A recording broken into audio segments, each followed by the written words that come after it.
आज हम बायोडाइवर्सिटी से पहले ना जो कल रह गया थोड़ा सा उसके बारे में पढ़ेंगे। ठीक है। देखो सबसे पहले क्या लिखा हुआ है यहाँ पे, बायो केमिकल साइकिल्स। इसके बारे में आपको ज़्यादा नहीं पता होना चाहिए, बस आपको थोड़ा थोड़ा क्या पता होना चाहिए कि बेसिकली होती क्या। देखो, the movement of nutrients from environment into plants and animals then again back to the environment. जैसे आपने सुना होगा कि कार्बन डाइऑक्साइड को लेकर चलते हैं, कार्बन डाइऑक्साइड ऑक्सीजन को लेकर चलते हैं। फोटोसिंथेसिस की हेल्प से क्या करते हैं, प्लांट अपना फूड प्रिपेयर करते हैं with the in the presence of sunlight. जब वो प्रेजेंट सनलाइट के प्रेजेंट में अपना खाना प्रिपेयर करते हैं, रिलीज क्या करते हैं वो, O2 रिलीज करते हैं। अब ये O2 कहाँ पे जाती है, लिविंग थिंग्स, जो बाकी लिविंग थिंग्स हैं वो रेस्पिरेशन में उसको यूज़ करते हैं। ठीक है। अब ये लिविंग थिंग जब रेस्पिरेशन में यूज़ करते हैं तो वापस रिलीज क्या करते हैं, CO2।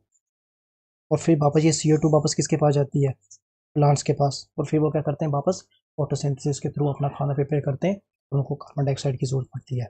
वैसे ही क्या चल रही है, ये न्यूट्रिएंट्स जो कोई भी एलिमेंट्स, मतलब इनके साइकिल है। इस साइकिल्स के बारे में हम थोड़ा सा पढ़ेंगे, इसके बारे में आपको ज़्यादा याद रखने की जरूरत नहीं है, बस थोड़ी जो मैं चीज़ बताऊंगा उसके बारे में थोड़ा सा ध्यान रखना। सिर्फ आपको एक थोड़ा सा अच्छी तरीके से पढ़ने वाली है, वो आपकी कौन सी होगी, नाइट्रोजन साइकिल। इसको थोड़ा सा अच्छी तरीके से पढ़ लेना, बाकी सिर्फ आप थोड़ा बहुत याद रखना। शुरू करते हैं। The movement of nutrients from, आगे सब पता चल जाएगा, टेंशन क्यों कर रहे हो। The movement of nutrients from environment into plant animals and then again back to environment. अभी मैंने आपको बताया कि अगर प्लांट से एनिमल के पास किया, एनिमल से वापस कहाँ पे चलेगी, एनवायरनमेंट के पास चलेगी। Nutrients are absorb from the soil. देखो सॉइल से एब्जॉर्ब भी किए जाते हैं by green plants. Green plants को क्या करते हैं, उनको एब्जॉर्ब करते हैं। Which are pass into primary consumers, क्योंकि ऑब्वियस सी बात है कि सॉइल से डायरेक्ट जो कंज्यूम करेंगे वो कौन कर रहे होंगे, प्राइमरी कंज्यूमर्स। प्राइमरी कंज्यूमर्स हमारे कौन होते हैं, प्लांट्स, हर्बीवोरस। ठीक है, ये गलती मत करके आ जाना। ग्रीन प्लांट्स को कौन खाते हैं, herbivores. And after that to the secondary, मतलब कौन हो गए, कार्निवोरस। फिर देन टेरिशरी। ऐसे न्यूट्रिएंट्स क्या होते हैं, पास्ड ऑन होते हैं। और जब टेरिशरी क्या होगा, जो टेरिशरी जो भी कंज्यूमर्स हैं, जब वो मरेंगे, ठीक है, जब उनकी डेड बॉडी पड़ी होगी किसी एरिया में, तो उनको क्या, डेड बॉडी को कौन खाएंगे, डीकम्पोजर्स, डेट्रीवोरस। डेट्रीवोरस क्या करेंगे, उनको खाएंगे। और फिर उनको वापस क्या कर देंगे, वापस उसको कॉम्प्लेक्स मटेरियल से वापस किस में चेंज कर देंगे, वापस सिंपल कंपाउंड में। और जब वापस सिंपल कंपाउंड में चेंज होगा, ये वापस फिर किसके पास जाएगा, वापस एक रिसाइकल प्रोसेस होगी। अब ये वापस एक एलिमेंटल फॉर्म में आ चुका है और वापस इसको कौन यूज करेगा, ग्रीन प्लांट्स। ठीक है। When the producers and consumer die, nutrients are release back into the soil. अभी मैंने आपको बताया क्या होगा कि डेट्रिटस जब क्या करेंगे, उनको क्या कर देंगे, वापस एलिमेंटल फॉर्म पे लेकर आ जाएंगे बाय डेट्रीवोरस। ये क्या करेंगे बेसिकली, डेट्रीवोरस को एलिमेंटल फॉर्म में कैसे लाते हैं।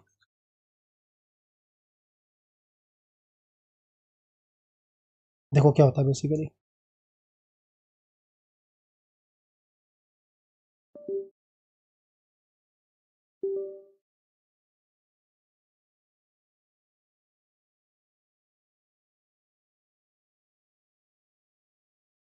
हाँ देखना, बेसिकली क्या होता है, जब भी सपोज कोई एक डेड एनिमल है, या कोई भी है, उसमें अगर कोई भी एलिमेंट टाइप होगा, ठीक है, कुछ भी होगा, मतलब उसने कुछ खाया हुआ, उसके अंदर कार्बोहाइड्रेट्स हैं, प्रोटीन है, कुछ भी है। ठीक है। ये जो कार्ब्स है ना, इसको कौन खाने वाला है, इनको खाने वाले हैं डेट्रीवर्स। डेट्रीवर्स कोई भी टाइप के हो गए, अर्थवर्म होगी, कुछ भी हो गया। ठीक है, किसी टाइप की। जब ये इसको खाएंगे ना, तो ऑब्वियस सी बात है, कोई भी चीज़ किसी चीज़ को जब खाती है तो वो क्या करेगी, एक टाइम उसको फ्लश आउट भी करती है। ठीक है, सिंपल क्या हमारी क्या है, हमारी बॉडी के अंदर जो होता है, हमारी बॉडी के अंदर क्या होता है, हम क्या करते हैं, जो चीज़ भी खाते हैं, जो हमारा वेस्ट मटेरियल उसको हम क्या करते हैं, फ्लश आउट करते हैं। लेकिन जो डेट्री वर्स होते होते हैं ना, इनकी बॉडी मटेरियल किस हिसाब से बनती है, कि जब ये कोई भी कंपाउंड खाते हैं ना, तो इनका जो मटेरियल फ्लश आउट होता है, वो क्या होता है, बिल्कुल,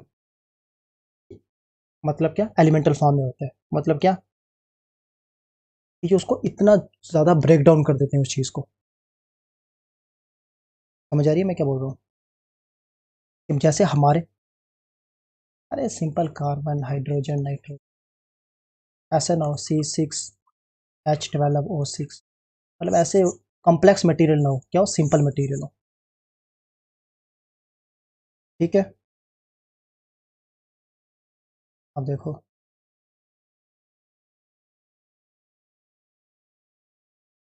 देखो न्यूट्रन साइकिल दो टाइप की होती है, गैशियस टाइप की होती है, एक सेडिमेंट्री टाइप की होती है। अगर कहीं भी अर्थ क्रस्ट इन्वॉल्व है ना, अगर उसका रिजर्वायर मतलब उसका जो स्टॉक्स पड़े अगर वो अर्थ क्रस्ट में पड़े हुए, ठीक है, तो हम उसे क्या कहेंगे, sedimentary type of nutrient cycle. और गैशियस क्या होगी, अगर कोई भी आपका वाटर में पड़ा हुआ है एज अ रिजर्वायर जो एटमॉस्फेयर में डिपेंड है। जैसे एटमॉस्फेयर में क्या हो गया, 78% ऑफ द नाइट्रोजन कहाँ पे पड़ी, हम कहाँ पर है, एटमॉस्फेयर में है। तो इसका मतलब क्या है कि नाइट्रोजन गैस का जो रिजर्वायर है वो क्या, एटमॉस्फेयर है। ठीक है, ये सिंपल सी बात है। और वैसे आगे दूसरे एलिमेंट आएंगे, लाइक फास्फोरस आएगा, डिफरेंट डिफरेंट एलिमेंट आएंगे। आपको ज़्यादा याद रखने की जरूरत नहीं है, जिससे आपको आइडिया होना चाहिए, क्योंकि आपसे सिंपल क्वेश्चन पूछ सकते हैं कि ये जो साइकिल है, नाइट्रोजन साइकिल है, जो फास्फोरस साइकिल है, फास्फोरस साइकिल एटमॉस्फेरिक साइकिल है या फिर सेडिमेंट्री साइकिल है। आपको सिर्फ इतना क्वेश्चन पूछ सकते हैं, इससे ज़्यादा डेप्थ में जाने वाले नहीं। वाटर साइकिल देख लो, आपको वाटर साइकिल के बारे में आपने पढ़ा ही है, इसके बारे में आपको करने की बताने की जरूरत नहीं है ज़्यादा।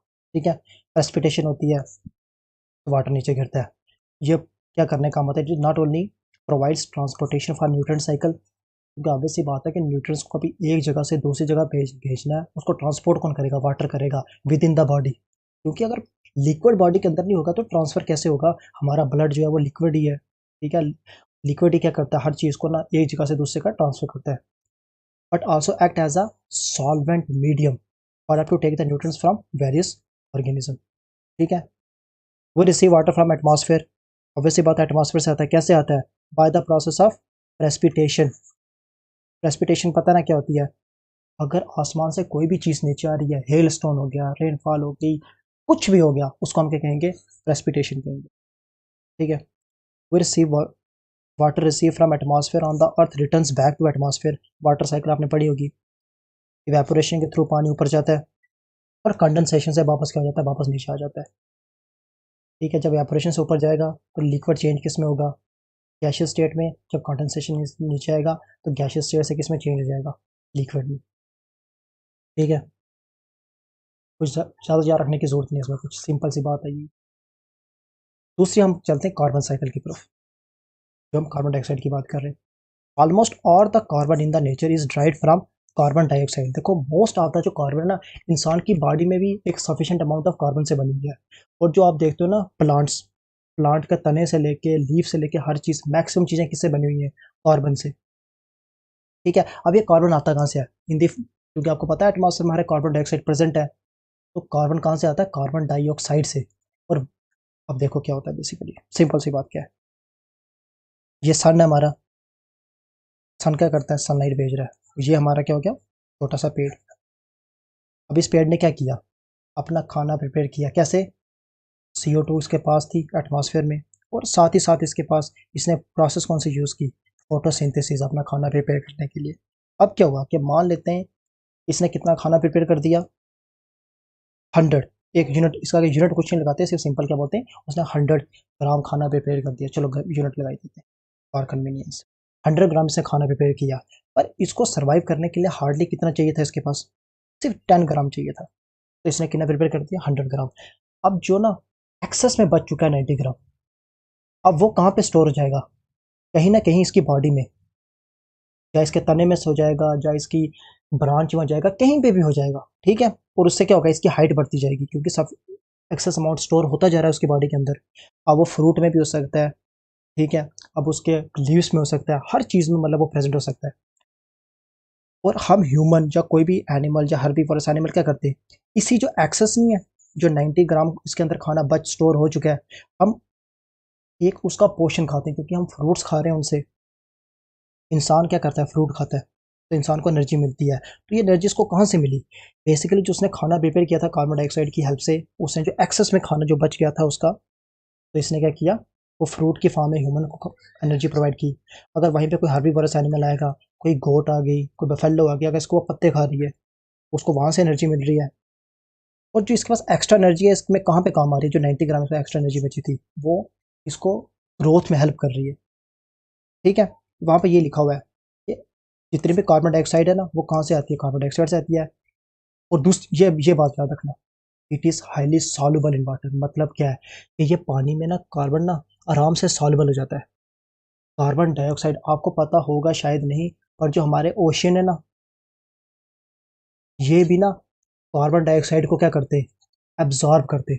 सिर्फ ट्रीज ऑब्जॉर्व नहीं करते, ओशन भी ऑब्जॉर्व करते हैं। अब इसका सबसे बड़ा कॉन्सिक्वेंसेस क्या होता है, क्योंकि वाट कोई भी चीज़ अगर देख मेरी बात सुनो, कोई भी चीज़ वाटर में सॉल्युबल है, लाइक हम मान लेते हैं साल्ट।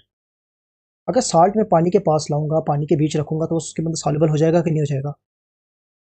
वैसे ही ये जो एयर है ना, एयर कंपोनेंट CO2, ये भी क्या होता है, सॉइल, क्या बोलते हैं इसे अपना, ये भी क्या करता है बेसिकली, हाँ, ये भी सॉल्युबल होता है किसमें, हमारे वाटर में। तो इसका मतलब क्या है कि जैसे ही CO2 कांटेक्ट में आएगा, किसके, वाटर में, ओशन के कांटेक्ट में आएगा, तो वो किसमें डिजॉल्व हो जाएगा, ओशन में। इसका मतलब क्या है कि ओशन में ना इसकी मात्रा बढ़ती जा रही है। अब आप बोलोगे कि कार्बन डाइऑक्साइड इंक्रीज हो रहा है, तो ये कार्बन डाइऑक्साइड जाता कहाँ पे बेसिकली, वो बेसिकली दो चीज़ें हो सकती है उसमें, क्या कि एक ओशन में जो प्लैंक्टॉन्स होते हैं, प्लैंक्टॉन्स हो गए ना, वो एक हाँ मान के चलो कि जैसे हमारे यहाँ पे पेड़ होते हैं, हाँ बिल्कुल बिल्कुल बिल्कुल, जो छोटे एक टाइप के क्या होते हैं, ऑटोट्रॉप्स होते हैं, जो अपना खाना खुद प्रिपेयर करते हैं। उनको भी मुझे बताओ कि उनको भी खाना प्रिपेयर करने के लिए फोटोसिंथेसिस प्रोसेस चाहिए या नहीं चाहिए, चाहिए। सनलाइट उनको भी मिल रही है क्योंकि वो सरफेस के पास है, और वो यही कार्बन डाइऑक्साइड जो अंदर जा रही है उसको यूज़ करेंगे कि नहीं करेंगे, ऑफ कोर्स करेंगे। जब उसको कार्बन डाइऑक्साइड का यूज़ करेंगे तो फिर आप कौन क्या रिलीज करेंगे, O2। तो इसका मतलब क्या है कि जितनी कार्बन डाइऑक्साइड ओशन में जाती जा रही है, उसका कुछ पोर्शन ना उसको ऑक्सीजन में कन्वर्ट कर देते हैं, कौन, प्लैंक्टॉन्स वगैरह या कोरल्स वगैरह। कोरल्स के ऊपर जो एल्गी होती है उनको, वो भी फोटोसिंथेसिस करती हैं, वो भी क्या कर देती हैं, ऑक्सीजन में कन्वर्ट कर देती हैं। ठीक है, बट जैस वो अप टू एक लिमिट तक कर सकती है, क्योंकि पहले आपको पता है हमारे 0.03% हमारे पास क्या थी, कार्बन डाइऑक्साइड, लेकिन अब वही बढ़ के 0.04 हो गई है। देखने में तो बहुत कम लगती है, लेकिन ये बहुत ज़्यादा हो गई है। तो अब जो एक्सेस अमाउंट ऑफ समुंदर में होगा, तो वो समुंदर के अंदर ही रहेगा। अगर ऑब्वियसली बात है, जब वो समुंदर के अंदर रहेगा तो उसको वो क्या बना देगा, एसिडिक। जितना वो उसको ज़्यादा एसिडिक बनाता जाएगा, उतना ना,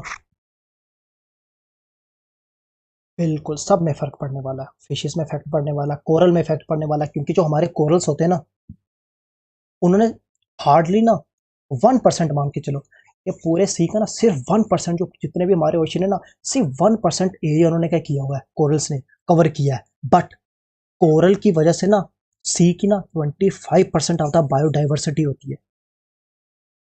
मतलब कि इसके अंदर जितनी भी लाइफ एग्जिस्ट करती है ओशन के अंदर ना, 25% बिकॉज ऑफ कोरल। और उसने सिर्फ सी का कितना एरिया कवर किया, 1%। और कोरल किसके अंदर रहते हैं, पॉलिप्स के अंदर। मैं आपको आगे जाके पढ़ाऊंगा पॉलिप्स क्या होते हैं। बेसिकली ये कैल्शियम के जो एक बने होते हैं, एक तरीके इनका रहने के लिए जो एरिया बना होता है, कोरल पॉलिप्स, ठीक है, कैल्शियम हाइड्रोक्साइड से बने होते हैं। जैसे ही जैसे ही एसिडिक नेचर बने बढ़ेगा ना, ये कोरल के जो पॉलिप्स है ना, ये डिजॉल्व होना शुरू हो जाते हैं। इसका मतलब क्या, खतरा किस में भी आ गया, कोरल्स में आ गया। और ये 25% बायोडाइवर्सिटी पे खतरा आ रहा है, साथ ही साथ जो मैरीन ऑर्गेनिज्म है उनको भी खतरा आ रहा है। ठीक है, इतना ये थोड़ा बहुत आपको एक्स्ट्रा नॉलेज साथ रखना। ठीक है, it is vital for the production of carbohydrates through photosynthesis in plant. अभी बता दिया आपको, कार्बोहाइड्रेट्स बनाता है वो, क्योंकि प्लांट क्या कर रहा है, अपने कार्बोहाइड्रेट्स क्रिएट कर रहा है by the process of photosynthesis. Photosynthesis simple सी प्रोसेस, आपको पता है क्या होता है उसमें, प्रेजेंस ऑफ सनलाइट CO2 वगैरह करती है। इसके बारे में आपको ज़्यादा पढ़ने की जरूरत नहीं है। बट जो पढ़ने की आपको जरूरत है वो क्या लिखा हुआ है, तो देख लेते हैं। A part of food is made by use by the plant in their metabolism. Obvious सी बात है कि अगर प्लांट क्या कर रहा है, खाना बना रहा है, उसको खाना बनाने में भी तो कुछ ना एनर्जी यूज होगी ना। कोई भी काम अगर किया जाता है, आपकी बॉडी कोई भी काम कर रही है, तो वो एक पोर्शन, एक अमाउंट ऑफ एनर्जी क्या कर रही है, वो भी यूज कर रही है ना उसे, काम करने के लिए। अगर आप दिन में 2000 कैलोरीज ले रहे हो, आप चल रहे हो, नहीं चल रहे हो, लेटे हो, सोच रहे हो, कुछ भी कर रहे हो, तब कैलोरीज खर्च हो रही हैं आपकी। इसका मतलब क्या है कि मेटाबॉलिक एक्टिविटी में प्लांट भी खर्चेगा, और जो बाकी बचा फूड है वो क्या होगा, स्टोर होगा इन द बायोमास। अभी मैंने बताया आपको, नहीं बताया, अभी हमने पढ़ा या नहीं पढ़ा, कि जो एक्स्ट्रा फूड बच जाएगा वो कहाँ पे होगा, उसकी ग्रोथ में काम आएगा, उसका बायोमास इंक्रीज करेगा। ठीक है, which is available to various herbivores. Obvious सी बात है, अभी आपको कहाँ मिले, ये जो हर्बीवरस एनिमल वही उसके पत्ते खाएंगे, ह्यूमन उसके सेब वगैरह खाएंगे। वो क्या, एक्स्ट्रा जो बायोमास उसके अंदर बच गया था, जितना उसको अपने मेटाबॉलिक एक्टिविटी के लिए जितना एनर्जी चाहिए थी, उतनी कंज्यूम करने के बाद अब वो अपना बायोमास इंक्रीज करता है। और फिर उस बायोमास को कौन खाता है, हमारा हेटेरोट्रॉप्स खाते हैं, ऑटोट्रॉप्स खाते हैं, सॉरी, हेटेरोट्रॉप्स हो गए हमारे कौन से, जिसमें हमारे कौन सा क्या हर्बीवर्स हो गए, ऑर्निवर्स हो गए, ऑमनिवर्स हो गए, ह्यूमन बींग्स सब कुछ आ गया उसमें, माइक्रो ऑर्गेनिज्म हर कुछ आ गया, और किसी को फूड चाहिए।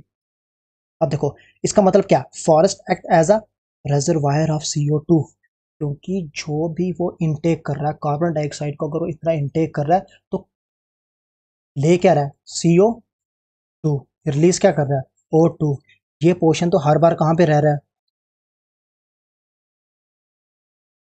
प्लांट के अंदर ही, मैं प्लांट्स की बात कर रहा हूँ इस टाइम। ठीक है, अगर प्लांट्स, मैंने कहा कि प्लांट्स क्या करते हैं, फोटोसिंथेसिस के प्रोसेस में CO2 लेते हैं और खाना प्रिपेयर करने के बाद O2 रिलीज कर देते हैं। चलो O2 पोर्शन तो चला गया बाहर, ये जो C पोर्शन है, कार्बन का पोर्शन है, ये कहाँ पे रहेगा, प्लांट्स के पास ही रहेगा। यही एक्सेसिव पोर्शन क्या कर रहा है, उसकी बिल्डिंग को ग्रोथ कर रहा है, उसकी ग्रोथ में आ रहा है, हेल्प कर रहा है, जो उसको स्टोर करके रख रहा है। प्लांट के अंदर क्या होगा, उस तने में, ठीक है, स्टोर रहेगा, जो उसमें ब्रांचेस हैं, हर चीज में क्या स्टोर है, कार्बन स्टोर है। इसका मतलब क्या है कि जब भी आप लकड़ी जलाते हो तो इतनी ज्यादा कार्बन डाइऑक्साइड क्यों निकलती है, क्योंकि फूड के अंदर ऑलरेडी कार्बन एग्जिस्ट करता है कि नहीं करता है, और जब हम उसे आग जलाते हैं, कार्बन डाइ ऑक्सीजन की प्रेजेंस में वो क्या रिलीज करेगा, CO2। इसका मतलब क्या है, जो हमारे आप फॉरेस्ट है ना, हमारे घर में जितने बार पेड़ लगे हुए हैं वो किसके रिजर्वायर है, कार्बन के, और जैसे ही हम उनको जला देंगे तो क्या हो जाएगा, कार्बन डाइऑक्साइड और ज़्यादा इंक्रीज होगी। तभी हम बोलते हैं कि पेड़ लगाओ, पेड़ क्यों लगाओ, कि दो चीज़ों में हेल्प कर रहा है, एक तो जितनी कार्बन बार एग्जिस्ट कर रही है उसको भी स्टोर कर रहा है, और साथ ही साथ हमें ऑक्सीजन भी प्रोवाइड कर रहा है, डबल हेल्प कर रहा है हमारी वो।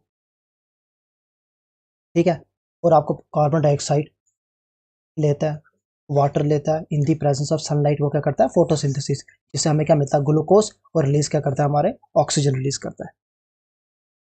ठीक है, a very large amount of CO2 release through forest fire. Forest fire में क्या जलने वाले हैं, हमारे पेड़ जलने वाले हैं।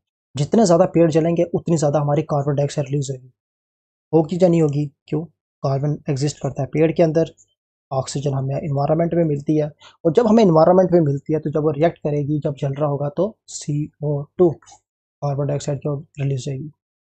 रेस्पिरेशन, रेस्पिरेशन में कोई भी अगर लिविंग थिंग है ना, वो रेस्पिरेशन में बेसिकली क्या करता है, CO2 लेता है, सॉरी रिलीज करता है, और O2 क्या करता है, इनटेक करता है। ठीक है, respiration is a metabolic process where food is oxidised by liberate to liberate energy. ठीक है, क्योंकि हमारी बॉडी के अंदर हम कोई भी चीज़ अगर इनटेक करते हैं ना, जब तक उसको ऑक्सीजन नहीं ना प्रोवाइड होता तब तक हमें एनर्जी नहीं मिलती है। ठीक है, तो आप कभी कभी आपने देखा होगा कि जिम में आप कर रहे हो तो एक्सरसाइज, और आप ब्लैकआउट जाते हो क्योंकि आपने इतना ज़्यादा हैवी वेट उठा लिया है। इसका मतलब क्या है, इसका मतलब बेसिकली सिंपल सा है कि जब आप ज़्यादा वेट उठा लेते हो तो क्या होता है, उस टाइम आपकी ब्रेन तक उतनी ज़्यादा ऑक्सीजन नहीं पहुंच पाती है। ठीक है, आपके ब्रेन तक उतनी ज़्यादा ऑक्सीजन नहीं पहुंचेगी तो आप ब्लैकआउट जाते हैं। इसका मतलब क्या है कि अगर आपको एनर्जी भी चाहिए, किसी चीज़ की भी टाइप की एनर्जी चाहिए, तो आपको उस टाइम ऑक्सीजन सप्लाई चाहिए, और ऑक्सीजन सप्लाई हमें कौन पहुंचाता है, ब्लड। ठीक है, the energy release from respiration is use for carrying out life process by living organism. Obviously बात है, जो हमें एनर्जी मिलती है थ्रू रेस्पिरेशन, वो हम क्या करते हैं, यूज़ करते हैं, कोई भी अगर हमें डे टू डे लाइफ की एक्टिविटी है उसको करने के लिए। The CO2 release into atmosphere, और इसी प्रोसेस में हम क्या करते हैं, कार्बन डाइऑक्साइड को रिलीज करते हैं। क्यों, क्योंकि हम ऑक्सीजन को इनटेक करते हैं, कार्बन डाइऑक्साइड रिलीज करते हैं, as simple as that. Adenosine triphosphate, ATP basically क्या होता है, एनर्जी मॉलिक्यूल होता है। ठीक है, इससे हमें क्या मिलती है, एनर्जी मिलती है, बस इतना याद रखना। अगर ATP का कभी नाम आ गया ना, ATP आपने वैसे सुना होगा शायद, है ना, हाँ, यहाँ पे भी ऑप्शन में सिर्फ एनर्जी कुछ लिखा हुआ, बस सीधा उसमें करके आ जाना, कुछ एक्स्ट्रा सोचने की जरूरत नहीं है। डिकम्पोजिशन, अब डिकम्पोजिशन क्या हो गया, कि जब भी हम क्या करते हैं, फूड खाते हैं, हमारे अंदर स्टोर होता जा रहा है, होता जा रहा है, होता जा रहा है, और जब कोई चीज़ मर जाएगी ना, ऑब्वियस सी बात है डेट्री वायरस आएंगे, क्योंकि उनके लिए खाने की दावत लग चुकी है। और जब वो दावत करने आएंगे तो वापस वो क्या करेंगे, जो बायोमास हमने बनाया था इतनी देर से खा खा के, हमने इतना बड़ा बॉडी बनाई थी, या प्लांट से रेस्पिरेशन कर करके इतनी बड़ी बॉडी बनाई थी, डिकम्पोजर आएंगे, उसको ब्रेक डाउन करेंगे, वापस तोड़ देंगे, डिकम्पोज कर देंगे, उससे क्या कहते हैं, डिकम्पोजिशन। ठीक है, कंबशन, कंबशन क्या होता है, आग जलाना, कुछ किसी को आग लगाना। जब भी हम जलाते हैं ना किसी बायोमास को, तो क्या होता है, रिलीज क्या होती है हमारी, कार्बन डाइऑक्साइड। क्यों? क्योंकि मैक्सिमम ऑफ द चीज़ें अगर जो हैं जिनको हम जला सकते हैं, बायो, देखो हाइड्रोकार्बन्स जितने भी हैं फ्यूल, हाइड्रोकार्बन में कौन कौन से फ्यूल आते हैं, पेट्रोल हो गया, डीजल हो गया, कोल हो गया, कुछ भी हो गया, उन सब में कार्बन का कंटेंट होते हैं। तो ऑब्वियस सी बात है, जब उनको हम जलाएंगे, उनको यूज़ करेंगे, तो क्या होगा, कार्बन डाइऑक्साइड रिलीज होगी। हम अगर लकड़ी को भी जलाएंगे, उसके अंदर कार्बन प्रेजेंट है, तो क्या होगा, रिलीज होगी हमारे कार्बन डाइऑक्साइड एटमॉस्फेयर में। और ह्यूमन पे इम्पैक्ट क्या होता है, ये तो मुझे बताने की जरूरत ही नहीं है, ह्यूमन में क्या इम्पैक्ट होंगे। ऑब्वियस सी बात है कि ह्यूमन को हेल्थ प्रॉब्लम्स आएंगी। एट द सेम टाइम क्या हो रहा है, क्लाइमेट चेंज हो रहा है, क्लाइमेट चेंज हो रहा है, ह्यूमन को इनडायरेक्टली इफेक्ट भी पड़ रहे हैं। क्यों? क्योंकि साइक्लोन्स आ रहे हैं, सुनामीज आ रही हैं, ड्रॉट पड़ रहे हैं, ज़्यादा फ्लैश फ्लड्स आ रहे हैं। डायरेक्ट इफेक्ट तो पड़ रहा है आपको, लेकिन आपको इनडायरेक्ट इफेक्ट भी पड़ रहा है साथ साथ। ठीक है, ये देखो, जो भी यहाँ से कार्बन डाइऑक्साइड रिलीज हुई ना, एटमॉस्फेयर में गई, फोटोसिंथेसिस के थ्रू किसके पास आएगी,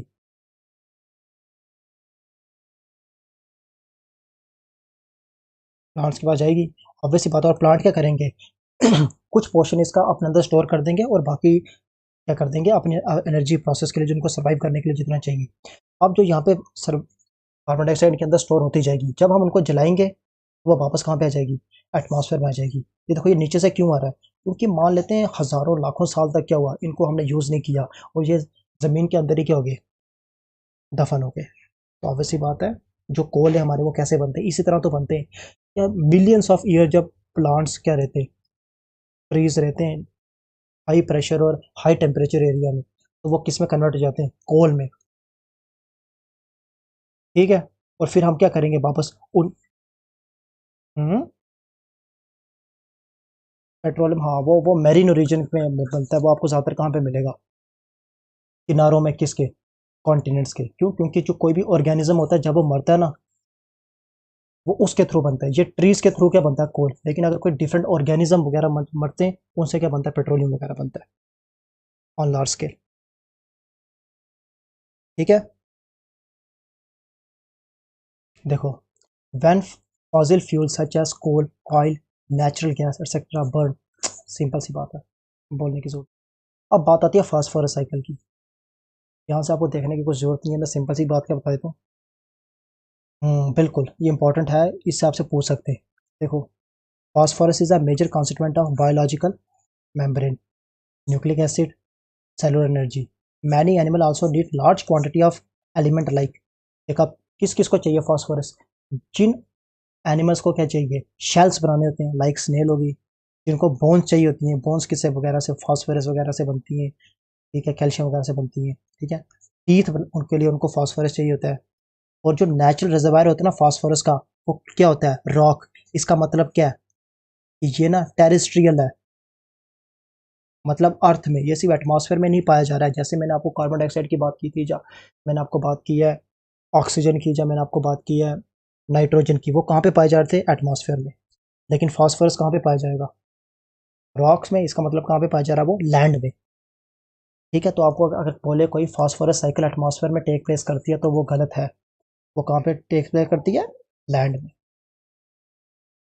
देखो, when rocks are weathered, obviously बात है, किसी एक जगह उसका एक बहुत बड़ा क्या पड़ा होगा, रिजर्व पड़ा होगा। वहीं से अगर वो रॉक जब वेदर होगी, वेदर क्या होगी, जब उसमें बारिश होगी, तो वो रॉक ब्रेक डाउन होगी, और एक जगह से चल हट के दूसरी जगह में जाएगी। उसे हम क्या कहते हैं, वेदरिंग। ठीक है, minute amount of phosphate dissolve in the soil solution and are absorb by the root of plant. क्योंकि देखो, फास्फोरस, आपको एक चीज़ मैं बता देता हूँ, कि जब भी हम क्या करते हैं, फर्टिलाइजर अगर चाहिए हो ना, फर्टिलाइजर में हम क्या डालते हैं, NPK। ये तीन, ये चीज याद रख लेना, NPK। और ये भी ना एक रेशो में चाहिए होती है। कितने रेशो में चाहिए होती है, 4:2:1। इसके ऊपर डालो कितना, 2 स्टार। क्योंकि मेरे से कभी आपसे पूछ सकते हैं कि जो हम फर्टिलाइजर डालते हैं, उसकी ना आइडियल रेशो क्या है। एन क्या हो गया, नाइट्रोजन, जिसको हम यूरिया वगैरह भी कहते हैं। ठीक है, पी क्या हो गया आपका, फॉस्फोरस, और के आपका क्या हो गया, पोटैश। ठीक है, ये तीन, ये कितनी रेशो में चाहिए, अगर अगर आप ना 4 kg डाल रहे हो नाइट्रोजन, मतलब यूरिया डाल रहे हो, आपको फास्फोरस उसमें कितना डालना पड़ेगा, 2 kg। और पोटेशियम कितना डालेगा 1 kg। ये ना इसकी सबसे बेस्ट आइडियल जो मानी जाती है ना, अगर आप फर्टिलाइजर यूज़ कर रहे हो तो ये यूज़ करो, ये सबसे आइडियल मिक्सचर है। लेकिन इंडिया में क्या होता है, 8:3:1। ठीक है, तभी हमारे इंडिया में इतनी ज़्यादा लैंड क्या होती है बर्बाद क्यों हो रही है, इतना ज़्यादा डिजर्टिफिकेशन क्यों हो रहा है, क्योंकि हम क्या करते हैं, यूरिया बहुत ज़्यादा यूज़ करते हैं। यूरिया हम बहुत ज़्यादा क्यों यूज़ करते हैं, क्योंकि यूरिया जो हमारा नाइट्रोजन वगैरह आता है वो कहाँ से हमें, अमोनिया वगैरह कहाँ से मिल जाता है, हमें हाइड्रोकार्बन से मिल जाता है, जब हम क्रूड ऑयल को क्या कर रहे होते हैं, ठीक कर रहे होते हैं, मतलब सॉरी प्योरीफाई कर रहे होते हैं, जब उसको प्योरीफिकेशन कर रहे होते हैं ताकि हम क्या कर सकें, बेसिक पेट्रोल निकाल सकें और डीजल निकाल सकें। जी। हम्म। यूरिया नाइट्रोजन नहीं यार, ये NPK लिखा हुआ है आपके सामने, एन लिखा हुआ है ना। ठीक है, और हाँ, ये एन क्या हो गया, यूरिया। ये सबसे ज़्यादा क्यों करते हैं, क्योंकि हमारे पास इंडिया के पास ना नाइट्रोजन का भंडार पड़ा हुआ है, तो तभी हम, जो चीज़ हमें ज़्यादा भंडार पड़ा तो ऑब्वियसली बात है मार्केट में वो सस्ती भी मिलेगी आपको। जब आपको सस्ती मिलेगी तो वो क्या कर देते हैं, आपको फर्टिलाइजर के नाम पे यूरिया पकड़ा देते हैं। तो हमारे जो फार्मर है बेचारे, वो पढ़े पढ़े लिखे तो इतने है नहीं, उनको इतनी नॉलेज नहीं होती है, तो वो क्या करते हैं, यूरिया फेंको फेंक लगे होते हैं। उन्होंने पहली बार जो पिछले साल यूरिया फेंका था ना, उतना यूरिया ऑलरेडी इतना पड़ा हुआ है कि आपको अगले साल भी यूरिया की जरूरत नहीं है। लेकिन अगले साल आप फिर और यूरिया फेंकते हो, फिर और यूरिया फेंकते हो, करते करते आपका कर देते हो लैंड को डिस्ट्रॉय कर देते हो। तभी बोलते हैं लैंड डिजर्टिफिकेशन क्यों हो रही है। हम्म। हाँ हाँ, यही होती है ना, यूरिया होता है ना, वो वाला। देख बताऊँ प्रॉब्लम क्या होती है, कि आपकी ना लैंड की इतनी प्रोडक्टिविटी, अगर आप वो ना भी डालो तब भी आपका चल जाएगा। आप वो ज़्यादा डालते हो तो ठीक है, थोड़ी देर के लिए आपको, आपने इस चीज़ का नाम सुना हुआ है, कोई स्टेरॉइड वगैरह का इंजेक्शन, थोड़ी देर के लिए आपके लिए बॉडी के लिए ठीक है, क्योंकि बॉडी के लिए कहाँ ठीक है, मतलब थोड़ा बहुत दिखने के लिए ठीक है कि आपकी ढोले शोले बढ़ गई वगैरह, ये हो गया। लेकिन over the period of time ना, वो आपकी बॉडी, जो चीज़ अगर आपकी बॉडी अंदर ही प्रोड्यूस कर रही है, आप उसको बाहर से इंजेक्ट करने की क्या करते हो, कोशिश करते हो, तो उससे क्या होने वाला है, वो डेट्रीमेंटल होगी हेल्थ के लिए। वैसे ही अगर आप एक ही चीज़ बहुत ज़्यादा डालते जा रहे हो, एक टाइम आएगा जब लैंड की प्रोडक्टिविटी बिल्कुल खत्म हो जाएगी। देखो फास्फोरस और पोटेशियम के हमारे पास इतने बड़े रिजर्व्स नहीं है कि हमें बाहर से मंगाना पड़ता है, तभी गवर्नमेंट क्या करती है, इसके ऊपर इतनी ज़्यादा सब्सिडी आपको दे नहीं सकती है, तो इन दोनों के प्राइस उतने कम है, तभी हमें क्या मिलता है, इतना कम मिलता है वो। चलो ये हम ऑफ टॉपिक नहीं जाते इस टाइम, सीधा इसमें आ जाओ वापस। ठीक है, व्हेन रॉक और वेदर वही आ जाता है, herbivores and other animal obtain this element from plant, क्योंकि अब देखो उनको क्या क्या चाहिए, उनको बोन्स के लिए, टीथ के लिए, शेल के लिए चाहिए ना, एनिमल्स जो आगे हैं आगे, वो कहाँ से उनको मिलता है, प्लांट्स के थ्रू। क्यों, क्योंकि प्लांट क्या करते हैं, प्लांट जब सॉइल से जब उनमें फॉस्फोरस पड़ा होता है नीचे, रूट्स के थ्रू उनको न्यूट्रिएंट्स वो एब्जॉर्ब तो करते हैं। न्यूट्रिएंट्स क्या होते हैं, यही यूरिया होता है, पोटेशियम होता है, अपना फॉस्फोरस वगैरह होता है, वो कहाँ से उनको मिलता है, सब लैंड से ही तो मिलता है। अब देख लो एक बार फॉस्फोरस साइकिल क्या होगी, कि ये चीज़ एक मान लेते हैं कि यहाँ पे एक बहुत बड़ी खदान टाइप पड़ी हुई थी किसकी, जैसे कोल की बहुत बड़ी खदान होगी ना, वैसे मान लेते हैं फॉस्फोरस की एक खदान पड़ी थी। जैसे ही बारिश हुई तो वेदरिंग होनी शुरू हो गई, तो जो सी है, हमारी जो रिवर आ रही है, वो रिवर क्या करेगी, थ्रू इरोजन ना उसको पूरा उठा के लेके आएगी कहाँ पे, इस एरिया में। जिस एरिया में आके उसको डिपॉजिट करेगी, वहाँ पे क्या हो जाएगा, वहाँ पे उसकी, आपको मिल जाएगा कि वहाँ पे उसकी क्या पड़ी हुई है, खदानें पड़ी हुई हैं, जब वहाँ पे आपको ज़्यादा अमाउंट में क्या फॉस्फोरस मिलना शुरू हो जाएगा। ठीक है, और दूसरी चीज़ क्या भी हो सकती है, कि जब ये नीचे आएगा ना, आप क्या कर सकते हो, एक तो तरीका क्या है कि जब वो फास्फोरस नीचे की तरफ आए, क्योंकि वाटर में डिजॉल्व हो जाता है, जब वाटर में डिजॉल्व होगा तो सीधा कि जब वो लैंड में आके गिरेगा, क्योंकि वेदरिंग के थ्रू जब आ रहा है तो किसी न किसी लैंड के बीच आएगा, तो अगर रिवर में ऐड हो गया तो फिर एक जगह जाके वो क्या जाएगा, इकट्ठा होना शुरू हो जाएगा। लेकिन अगर वो बीच कहीं लैंड में चला गया, लैंड पोर्शन में, तो वहाँ पे ऑटोमेटिकली लैंड में जब पानी पड़ा रहेगा, थोड़ी देर बाद जब बारिश बंद हो जाएगी तो ऑब्वियसली बात है थोड़ी देर बाद लैंड, पानी सूख जाएगा वहाँ से और लैंड उसको ऑब्जॉर्व कर लेगी, और लैंड जब फास्फोरस को ऑब्जॉर्व करेगी तो उसकी फर्टिलिटी इंक्रीज हो जाएगी। ठीक है, अब जब लैंड की फर्टिलिटी इंक्रीज हो जाएगी तो उसमें क्या आ गया, फास्फोरस। और फास्फोरस किसको चाहिए होता है, प्लांट्स को। प्लांट्स क्या करेंगे, इसके थ्रू लेंगे उसको, रूट्स के थ्रू लेंगे, और प्लांट जब उसको रूट्स के थ्रू ले लेंगे तो इसका मतलब क्या, प्लांट में भी प्रेजेंट करता है क्या, फास्फोरस प्रेजेंट होता है। अब जब प्लांट क्या करेगा, प्लांट से फास्फोरस कौन ले खाएगा, हर्बीवरस। हार्वी वायरस को भी चाहिए ना, उनके अंदर भी बोन्स होती हैं, उनके अंदर भी टीथ्स होती हैं, ऑब्वियस सी बात है उनको फास्फोरस चाहिए। अब हार्वी वायरस को कौन खाने वाला है? कार्निवोरस या कोई भी खाने वाला है। और जब इनकी डेथ होगी तो वापस ये क्या हो जाएगा? हाँ, जो डेट्री वायरस हैं जो डिकम्पोजिशन करेंगे तो वो फिर वापस आके किस में मिल जाएगा? वापस अर्थ में वापस मिल जाएगा। तो फिर वापस उसको कौन कंज्यूम करेगा? प्लांट कंज्यूम करेगा। प्लांट को कौन कंज्यूम करेगा? हर्बी वायरस, उनको ऑमनी वायरस, कॉर्नी वायरस, ऐसे प्रोसेस चलती रहती है। ठीक है, देखो ये चीज आप पढ़ लेना थोड़ा सा, difference between carbon cycle and phosphorus cycle. Unlike carbon cycle there is no respiratory release of phosphorus into the atmosphere. देखो, मैंने जब आपको बोला था कि कार्बन डाइऑक्साइड को हम क्या करते हैं? रिलीज करते हैं, ऑक्सीजन को हम इनटेक करते हैं, तो मैं क्या बोल रहा था कि एटमॉस्फेयर में भी ज़्यादा वो मूव कर रही है, लेकिन हमारे फास्फोरस ना लैंड टू लैंड ही चल रहा है। क्यों? क्योंकि वो पहले लैंड में थी, प्लांट के पास की, हमने खाया, हमने खाने के बाद कि हमें किसी और ने खाया, फिर हम जब जो हमें जिसने खाया था जब उसकी डेथ हुई तो डिकम्पोजिशन के थ्रू वो फिर कहाँ पे चली गई? लैंड में चली गई, वो एटमॉस्फेयर में नहीं हुई थी। ठीक है, फास्फोरस की साइकिल एटमॉस्फेयर में नहीं हुई थी, किसकी हुई थी? कार्बन की। Atmospheric input of the phosphorus through rainfall are much smaller. Gaseous exchange of phosphorus between organism are negligible, मतलब गैशियस ट्रांसफर नहीं होती है फास्फोरस की। जैसे गैसियस ट्रांसफर क्या होगी? अभी मैंने आपसे भी बात की है, हम ऑक्सीजन इनटेक करते हैं, कार्बन डाइऑक्साइड को रिलीज करते हैं। ठीक है, समझ आई? जब आपसे कोई बात करेगा फास्फोरस साइकिल कहाँ पे करती है, एग्जिस्ट करती है? लैंड में। ठीक है, नाइट्रोजन कहाँ पे एग्जिस्ट? नाइट्रोजन क्या चीज? लैंड पे ही होती है ना फास्फोरस, मैंने अभी कहा लैंड पे होती है। हाँ ऑफ कोर्स हमारे अंदर भी होती है। इसे हम क्या कहते हैं? माइक्रो मिनरल्स हमारे अंदर जो होते हैं। ठीक है, अब ये आपके लिए जो वो आपको सिर्फ याद रखना था कि वो लैंड में एग्जिस्ट करती हैं या नहीं करती हैं वगैरह, आपके लिए पहले इंपॉर्टेंट जो आई ना, ये वाली इंपॉर्टेंट है।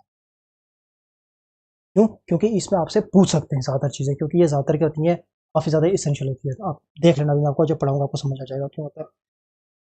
Nitrogen is essential component of protein, क्योंकि जो प्रोटीन बनता है वो किसके थ्रू बनता है? नाइट्रोजन के। ठीक है, required by all living organism including human beings. और हमारे एटमॉस्फेयर में 78% क्या है? नाइट्रोजन है। पर हम नाइट्रोजन को डायरेक्टली यूटिलाइज नहीं कर सकते। क्यों? क्योंकि वो एलिमेंटल फॉर्म पे होती है। क्यों? क्योंकि नाइट्रोजन है, इसके साथ और कुछ नहीं जुड़ा हुआ जिसने क्या करे वो उसको मॉलिक्यूल्स वगैरह कुछ बनाए, वो सिंपल की सिंपल नाइट्रोजन है। ठीक है, therefore atmospheric nitrogen lead to the fixation. अब इसको हम कैसे कर सकते हैं नाइट्रोजन को? नाइट्रोजन बेसिकली कुछ प्रोसेस है जिसके कारण नाइट्रोजन क्या करते हैं, हम उसको यूटिलाइज कर सकते हैं।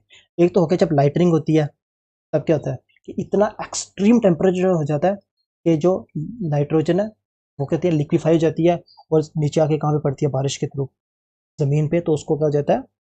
लैंड अब्जॉर्ब कर देती है। बट लाइटनिंग कितनी ही ज्यादा हो जाएगी।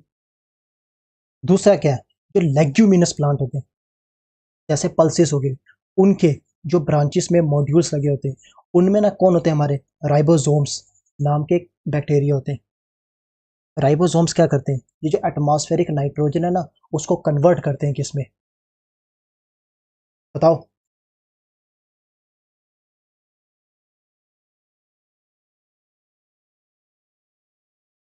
ठीक है, इसमें कन्वर्ट करते हैं उसको, नाइट्रोजन को, अमोनिया। अब देखो, मैं एक पूरी सिंपल सी प्रोसेस में क्या करने वाला हूँ आपको आगे दिखाने वाला हूँ, पहले इसको पढ़ लेते हैं। Like carbon dioxide nitrogen cycle form gaseous phase two solid phase. देखो अब ये दोनों फेज में चल रही है। नाइट्रोजन साइकिल की आपको ये बात याद रखनी है, क्या सॉलिड फेज में भी जाएगी और गैसियस फेज में भी जाएगी। कैसे जाएगी? ये ऐसे देखना। देखो, ये था लेग्यूमिनस प्लांट। ठीक है, अब देखो यहाँ पे आपको मॉड्यूल्स दिख रहे हैं इसकी ब्रांचेस में, यहाँ पे क्या है? राइबोसोम्स। ठीक है, तो वो क्या करते हैं बेसिकली? वो नाइट्रोजन फिक्सेशन करते हैं। अब आपको कोई बोले कि नाइट्रोजन फिक्सेशन से क्या चीज़ किस में चेंज होती है, अगर आपको कोई बोले नाइट्रोजन फिक्सेशन से अमोनिया चेंज होता है किस में? नाइट्रोजन में। क्या वो सही लिखा होगा? गलत होगा। क्यों? क्योंकि नाइट्रोजन चेंज होता है, नाइट्रोजन चेंज होता है अमोनिया में, ना कि अमोनिया चेंज होता है नाइट्रोजन में। क्योंकि एटमॉस्फेयर में नाइट्रोजन एग्जिस्ट करती है ना, एटमॉस्फेयर में 78% नाइट्रोजन एग्जिस्ट करती है। अगर हमें उसको चेंज करना है, अमोनिया बनाना है, तो कौन चेंज करता है? हमारा राइजोबियम। जो राइजोबियम बैक्टीरिया वो उसको क्या करेगा, चेंज करेगा बेसिकली। अब जब उसको चेंज करेगा, एक तो इस तरीके से वो एटमॉस्फेयर से ले रहा है, और दूसरी तरीके से ना, देखो जब नाइट्रोजन फिक्सेशन चेंज हुआ तो बेसिकली क्या बन गया, अमोनिया। सिंपल सा क्या बन गया, अमोनिया। अब अमोनिया बनाने का एक और तरीका क्या है, अब एटमॉस्फेयर की बात नहीं हो रही है, जो ऑलरेडी किसी भी लिविंग थिंग में ना प्रेजेंट था, अमोनिया, जब पहले ही ऑलरेडी नाइट्रोजन उसके अंदर प्रेजेंट थी, जब वो मरेगा ना, ऑब्वियस सी बात है क्या होना, डिकम्पोजिशन होनी है, और डिकम्पोजिशन के थ्रू ना अमोनिया कहाँ पे आ जाएगा, डायरेक्ट अमोनिफिकेशन के थ्रू कहाँ पे आ जाएगा, वापस सॉइल में आ जाएगा। क्योंकि कोई भी अगर मर रहा है तो साइल के आसपास पड़ रहा है, जब उसकी डिकम्पोजिशन होगी तो एलिमेंटल फॉर्म में वापस आ जाएगा, तो अमोनिया कहाँ पे आ गया, वापस साइल में आ गया। अब इसका मतलब कि अमोनिया बनने के दो प्रोसेस है, एक तो नाइट्रोजन फिक्सेशन से, उसमें क्या होगा कि एटमॉस्फेयर से आप क्या करो, नाइट्रोजन लो, इसके थ्रू राइजोबियम क्या करता है, उसे चेंज करता है, और कहाँ पे लेके आता है उसको, क्या किसमें कन्वर्ट कर देता है, अमोनिया पे। और दूसरी प्रोसेस क्या है कि ऑलरेडी कोई लिविंग ऑर्गेनिज्म है, उसके मरने पे, उसके डिकम्पोजिशन के होने पर क्या हो रहा है, उसके अंदर जो प्रेजेंट था वेस्ट, वो किस में कन्वर्ट हो गया, अमोनिया में। क्योंकि आप, आपके जो यूरिन है, आपकी फीसिस है, आपके अंदर कोई भी चीज़ है ना, वो किस में उस सब में प्रेजेंट होता है कि नहीं, अमोनिया प्रेजेंट होता है कि नहीं होता है, नाइट्रोजन प्रेजेंट होता है कि नहीं होता है। इस सब चीज़ों में क्या होता है बेसिकली, ये डेड जो हमारा वेस्ट होता है ना हमारे अंदर, उसमें हम अमोनिया प्रेजेंट होता है। ठीक है जी, इसमें, हाँ बिल्कुल, ठीक है। अब अमोनिया आ गया, अब अमोनिया को हम क्या कर रहे हैं, अमोनिया को हमने करना है नाइट्रिफिकेशन। पहले हमने नाइट्रोजन फिक्सेशन की थी, अब हम नाइट्रिफिकेशन कर रहे हैं। मतलब क्या, कि अमोनिया को चेंज कर रहे हैं नाइट्राइट या नाइट्रेट में, चेंज कर रहे हैं नाइट, क्या, नाइट्रिफिकेशन।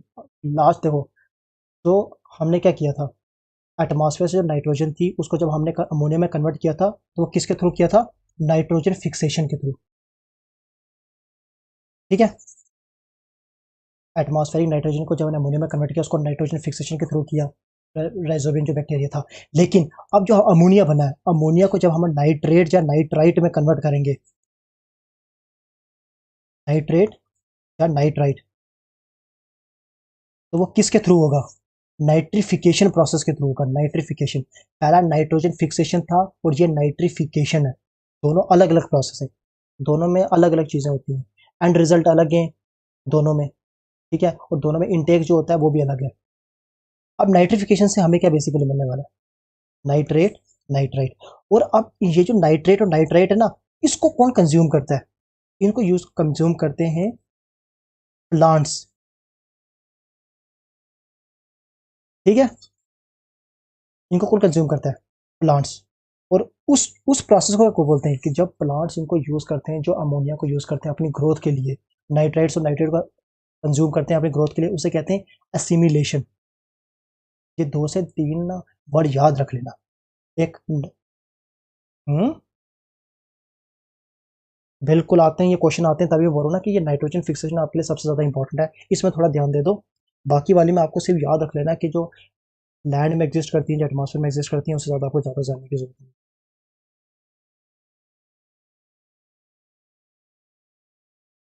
ठीक है, असिमिलेशन, असिमिलेशन में क्या होता है, जो नाइट्रेट और नाइट्राइट है वो यूज़ होती है किसके द्वारा, प्लांट के द्वारा, उनको न्यूट्रंस मिलते हैं। ठीक है, अगर वो प्लांट्स में चलेगी तो बात खत्म होगी, क्यों, क्योंकि अब वो इधर चला गया। अगर मान लेते हैं कि नहीं गई, अब ये जो नाइट्राइट्स और नाइट्रेट है ना, अगर इसको वापस कहाँ पे भेजना है हमने, एटमॉस्फेयर में, तो हमने क्या करना पड़ेगा, उसको डीनाइट्रिफिकेशन करनी पड़ेगी। ठीक है, डीनाइट्रिफिकेशन। और ये हर प्रोसेस में जो चेंज आ रही है ना किसी ना बैक्टीरिया की वजह से आ रही है। जैसे डीनाइट्रिफिकेशन, नाइट्रेट से नाइट्रेट को कन्वर्ट करने के लिए हमने क्या यूज किया है, हमने यूज किया सुडोमिनास।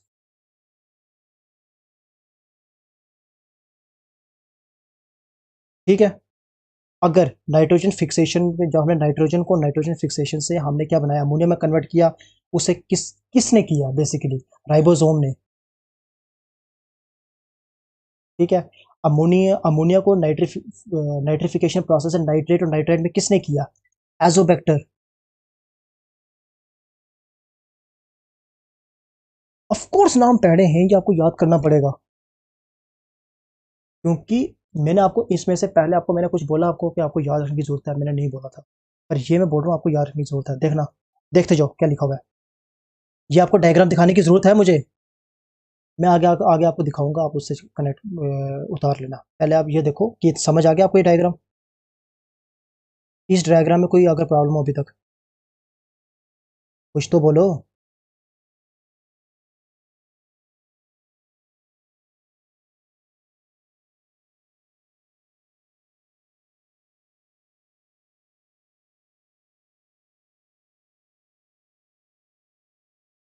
सूडोमोनास का काम है जब नाइट्रेट या नाइट्राइट को ना वापस नाइट्रोजन में कन्वर्ट करना हो, नाइट्रोजन एटमॉस्फेयर में भेजना हो,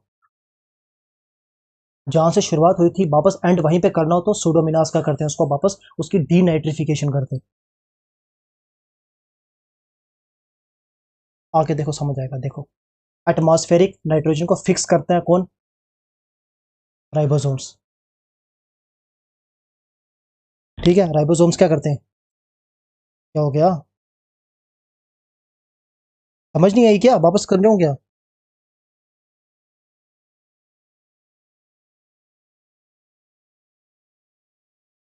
अरे यार, एक नाइट्रोजन से कन्वर्ट कर रहा है अमोनिया में, और दूसरा नाइट्रेट से कन्वर्ट करना है वापस नाइट्रोजन में, इन दोनों में कोई डिफरेंस नहीं है क्या? एंड रिजल्ट्स देखो ना। अब मैं आपको बोलूं कि, अब मैं, सुनो सुनो मेरी बात, अगर मैं भी आपको बोलूं क्या, प्लांट्स क्या लेते हैं? CO2 लेते हैं और रिलीज करते हैं ऑक्सीजन। ह्यूमंस क्या लेते हैं? ऑक्सीजन लेते हैं, CO2 रिलीज करते हैं। अब मैं क्या बोलूंगा कि दोनों सेम प्रोसेस है, दोनों एक ही काम करते हैं? नहीं है ना। एक कार्बन डाइऑक्साइड ले रहा है और एक छोड़ रहा है, दूसरा कार्बन डाइऑक्साइड छोड़ रहा है और एक दूसरा रिलीज कर रहा है। फर्क होता है दोनों में ना। एक नाइट्रोजन से अमोनिया में कन्वर्ट कर रहा है और एक नाइट्रेट से वापस कन्वर्ट कर रहा है उसको नाइट्रोजन में। एक पूरी साइकिल बन रही है कि नहीं बन रही है? जहां से सब कुछ स्टार्ट हुआ था, यहाँ से शुरू किया था। देखो, यहाँ से प्रोसेस शुरू हुई थी और वापस कहाँ पे गई? एटमॉस्फेयर पे। ठीक है।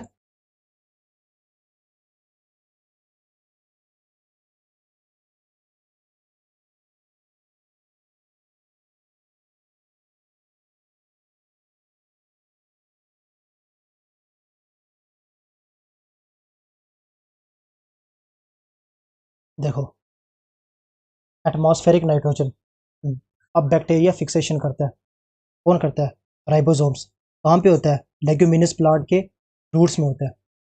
ठीक है। और एक दूसरी तरीके से भी हम क्या कर सकते हैं, फिक्सेशन कर सकते हैं नाइट्रोजन की। कैसे? फर्टिलाइजर डाल के। जो लेग्यूमिनस प्लांट का काम है वो हम क्या कर रहे हैं, फर्टिलाइजर डाल के कर रहे हैं। तभी तो हम क्या बोलते हैं कि उसकी कैसे इंक्रीज हो रही है फर्टिलिटी, क्योंकि ना फास्फोरस चाहिए उनको, सॉरी नाइट्रोजन चाहिए किसको, ग्रोथ के लिए, प्लांट्स को। अगर वो लेग्यूमिनस प्लांट वहाँ पे नहीं लगे हैं, तभी बोलते हैं कि जब भी आप क्रॉप लगाते हो ना, तो क्रॉप के अल्टरनेटली आप क्या लगाओ लगाओ, लेग्यूमिनस प्लांट लगाओ, ताकि क्या हो, उसकी जितनी प्रोडक्टिविटी लॉस हो गई है वो वापस रिस्टोर हो सके। अगर आप नहीं लगा रहे हो, सिंपल क्या कर दो, ऐसे फर्टिलाइजर डाल दो। ठीक है।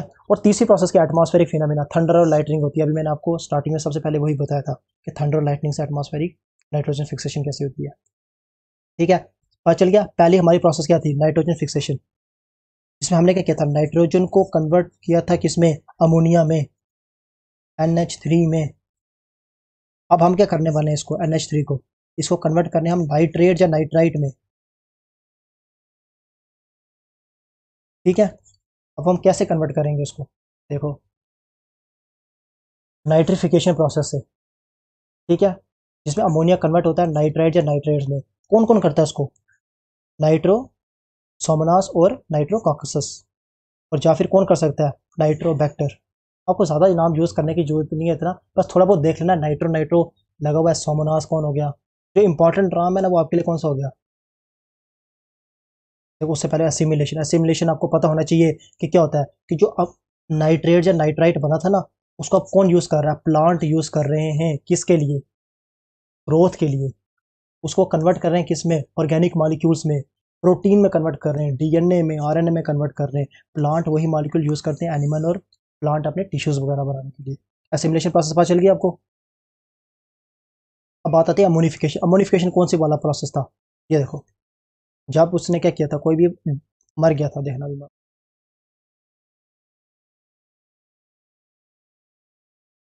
हाँ, ये जो लिविंग ऑर्गेनिज्म था ना, जब ये क्या हो गया, मर गया, इसके अंदर ऑलरेडी प्रेजेंट प्रेजेंट था या नहीं प्रेजेंट था अमोनिया? ठीक है, इसके अंदर नाइट्रोजन प्रेजेंट था कि नहीं प्रेजेंट था? जब वो प्रेजेंट था ना, वो कहाँ पे आएगा, उससे जब अमोनिया बनेगा उसे हम क्या कहेंगे? अमोनिफिकेशन। अगर नाइट्रोजन से बनेगा क्या, NH3, तो उसे हम कहेंगे नाइट्रोजन फिक्सेशन। बट अगर डेड प्लांट से, डेड एनिमल से बनेगा तो हम क्या कहेंगे उसे? अमोनिफिकेशन। अब अमोनिफिकेशन, जो अमोनिया बना है उसकी नाइट्रिफिकेशन होगी। नाइट्रिफिकेशन क्या होगी? उसे नाइट्राइट या नाइट्रेट बन गए। अगर यही नाइट्रेट या नाइट्रेट प्लांट्स लेते हैं तो उससे क्या बन जाएगा? उसे हम कहेंगे एसिमिलेशन। अगर उसे नहीं लेते हैं, या कोई दूसरा बैक्टीरिया यूज करके उसको डीनाइट्रीफाई कर देता है, मतलब क्या होता है कि एटमॉस्फेयर में वापस नाइट्रोजन रिलीज जाता है, तो उसे हम क्या कहेंगे? डीनाइट्रिफिकेशन। अरे नाइट्रिफिकेशन और डीनाइट्रिफिकेशन का मतलब ही सेम है। डीनाइट्रिफिकेशन क्या हो गया कि नाइट्रोजन वापस सिंपल वापस जाने वाली है, अ, हमारे इस एरिया में नहीं रहने वाली, लैंड में हमारे नहीं रहने वाली नाइट्रोजन, तो डीनाइट्रिफिकेशन। अगर नाइट्रोजन ऐड हो रही है लैंड में तो उसे हम कहेंगे नाइट्रोजन फिक्सेशन। इसमें कुछ प्रॉब्लम है क्या? देखो, डीनाइट्रिफिकेशन कौन करता है? सुडोमोनास करते हैं। वो क्या करते हैं? Conversion of nitrates back into gaseous nitrogen, उसे क्या कहते हैं हम? हाँ, जो एटमॉस्फेयर में वापस चली जाएगी, उसे कहते हैं डीनाइट्रिफिकेशन। और ये किसका रिवर्स है? नाइट्रोजन फिक्सेशन का। आपको डायग्राम देख के समझ आया या नहीं आया? ठीक है ना? देखो, अब हम देखते हैं बायोम्स वगैरह क्या होते हैं। इसमें भी आपको ज़्यादा डीप जाने की जरूरत है, इससे आपको पता होना चाहिए कि बायोम्स क्या होता है। बायो बेसिकली एक शॉर्ट फॉर्म है, एक एब्रीविएशन है किसकी? बायोलॉजिकल होम की। ठीक है। Bio means an assemblage of plant and animal community with minimum common characteristics. ठीक है, आप क्या देखते हो कि मिनिमम कैरेक्टरिस्टिक्स क्या चाहिए होते हैं उनको इकट्ठे आने के लिए। All the area of biomes are characterized by more और less uniform environmental condition such as climate, soil. आगे आप मैं आपको दिखाता हूँ। देखो, कौन कौन से फैक्टर हैं जो आप बोलते हैं कि आप उसको देखे आप बोलते हो कि ये बायोम है। आप देखते हो जिस एरिया में कोई रह रहा है वहां पे डे और लाइट के और कितने, अगर दिन 8 घंटे का हो रहा है तो रात कितने घंटे की? क्योंकि जितना बड़ा दिन होगा उतनी ज़्यादा सनलाइट आएगी, जितनी ज़्यादा सनलाइट आएगी उतना ज़्यादा टेम्परेचर बढ़ेगा। तो ऑब्वियसली बात है, अगर 6 घंटे की जहाँ पे क्या होती है दिन होता है तो वहाँ पे टेम्परेचर बहुत ज़्यादा कम होने वाला है। तो वो एरिया थोड़ा लैटिट्यूड में भी क्या होगा? ऊपर की तरफ होगा। क्यों? क्योंकि ना 6 घंटे पोल के आसपास होता है, ना कि हमारा इक्वेटर के आसपास होता है। अब देखते हैं मीन मंथली टेम्परेचर, देखते हैं diurnal and annual variation decide करती है। क्या? अब ऑब्वियसली बात है टेम्परेचर डिसाइड करता है। कुछ फैक्टर्स अब मैं आपको बोल दूं कि सर्वाइव करेंगे कहाँ पे, आर्टिक रीजन में, तो ऐसा तो हो नहीं सकता है। क्योंकि तो क्या, आर्टिक रीजन क्या है, पोलर बियर हैं वो, अगर मैं आपको कहूँगा डेजर्ट में रहेंगे तो ऐसा तो हो नहीं सकता है। क्योंकि हर चीज़ ना अपने हिसाब से रहती है, कंडीशन के हिसाब से रहती है। लेंथ ऑफ ग्रोइंग सीजन कितना होता है? जो पोलर बियर है वो वहीं पे रह सकता है, कहाँ पे? एंटार्क्टिक या आर्टिक में। ठीक है, क्यों? अब आप बोलो कि एंटार्क्टिक में तो इतना ज़्यादा ग्रोथ सीजन भी नहीं होता है।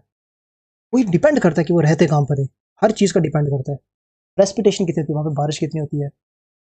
ठीक है। विंड स्पीड कितनी होती है, डायरेक्शन क्या होती है, ड्यूरेशन क्या होती है, फ्रीक्वेंसी क्या होती है, सॉइल टाइप क्या होती है, वहाँ पे स्लोप कैसी है, ड्रेनेज कैसा है। ये इतने सारे फैक्टर डिपेंड करते हैं कि बायोम क्या होगा। और अब बायोम बेसिकली होते क्या हैं? बायोम बेसिकली होते हैं फॉरेस्ट, मान लो फॉरेस्ट एक बायोम हो गया। क्योंकि फॉरेस्ट में ना हर चीज़ें क्या होगी, कॉमन ही होगी। मोस्ट ऑफ द फॉरेस्ट जो है वहाँ पे मैक्सिमम चीज़ें क्या होने वाली हैं, कॉमन होने वाली हैं। ग्रास लैंड की अगर जब मैं बात करता हूँ तो आप, फॉरेस्ट की जब मैं बात करता हूँ आपके दिमाग में सबसे पहली चीज़ क्या आती है? बहुत सारे पेड़ होंगे, जंगली जानवर होंगे। ठीक है, जब मैं ग्रासलैंड की बात करता हूँ आपको क्या बात आती है? आपको लगता है कि वो एरिया पूरा ग्रासी से भरा होगा, बीच बीच कहाँ जाके कहीं पे क्या होंगे, पेड़ वगैरह होंगे। डेजर्ट की बात करता हूँ, आपको सैंड ड्यून्स नजर आते हैं, कैक्टस नजर आते हैं। ठीक है। एक्वाटिक या टुंड्रा रीजन की बात करता हूँ, यह बहुत सारा ठंडा रीजन होगा। एक्वाटिक की बात करता हूँ, आपको ओशंस वगैरह याद आते हैं। तो इसका मतलब क्या है कि मोस्ट ऑफ द कंडीशन ना इनमें क्या है, सेम ही रहती है बायोम्स में। ठीक है। और ये मेजर 5 टाइप ऑफ बायोम्स होते हैं: forest, grassland, desert, tundra aquatic. ठीक है, इसके अंदर जाने की जरूरत नहीं है। अब देखो ये फॉरेस्ट भी है ना, इसके आगे बहुत ज़्यादा एग्जाम्पल्स होगी, जैसे टाइगा हो गया, भोरल हो गया। बेसिकली टाइगर रीजन कौन से होते हैं, ये होते हैं हमारे 70 डिग्री के ऊपर लैटिट्यूड के आसपास, जहाँ पे ठंड बहुत ज़्यादा होती है। यहाँ पे आपने कभी देखा हुआ है कि इस तरीके के कोन टाइप के पेड़ होता है, देखा हुआ है? हम्म। ऊपर 70 डिग्री, जहाँ पे ठंडे एरिया होते हैं, जैसे कनाडा टाइप हो गया, रशिया हो गया, ब्रिटेन हो गया, इन एरिया में इस टाइप के पेड़ पाए जाते हैं। ठीक है। अब देखो टेम्प। हम्म।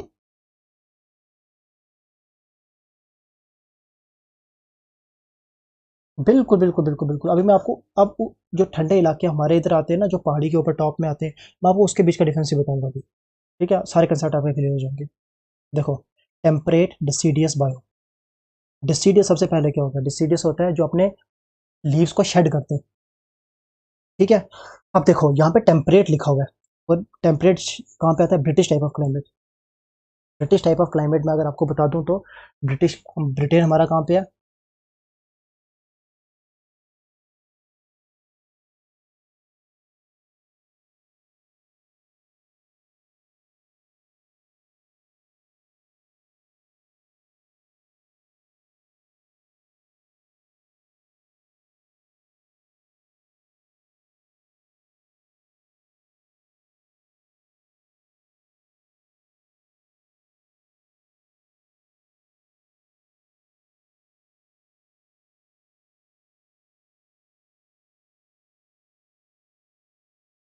ठीक है। देखो क्या हो गया, बेसिकली ना जो वर्ल्ड क्लाइमेट है ना, उसको किस में कन्वर्ट किया हुआ है। अभी मैं आपको ज़्यादा नहीं बताता, सिर्फ आपको एक छोटा सा हल्का सा आइडिया दे देता हूँ कि किस टाइप में हम किस एरिया को किस टाइप का क्लाइमेट बोलते हैं।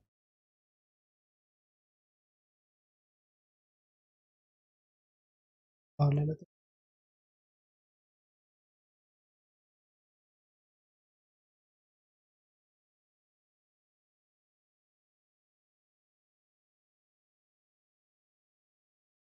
देखो अब क्या होता है,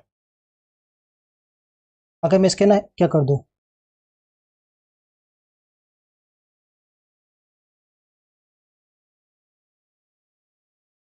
ऐसे में अगर इसके हिस्से कर दूँ ना, फिर मैं इसका ऐसे हिस्से कर दूँ।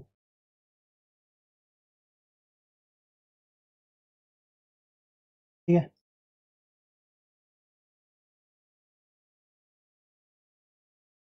देखो, ये कौन सा वाला रीजन आता है? हमारा मॉनसून टाइप ऑफ क्लाइमेट।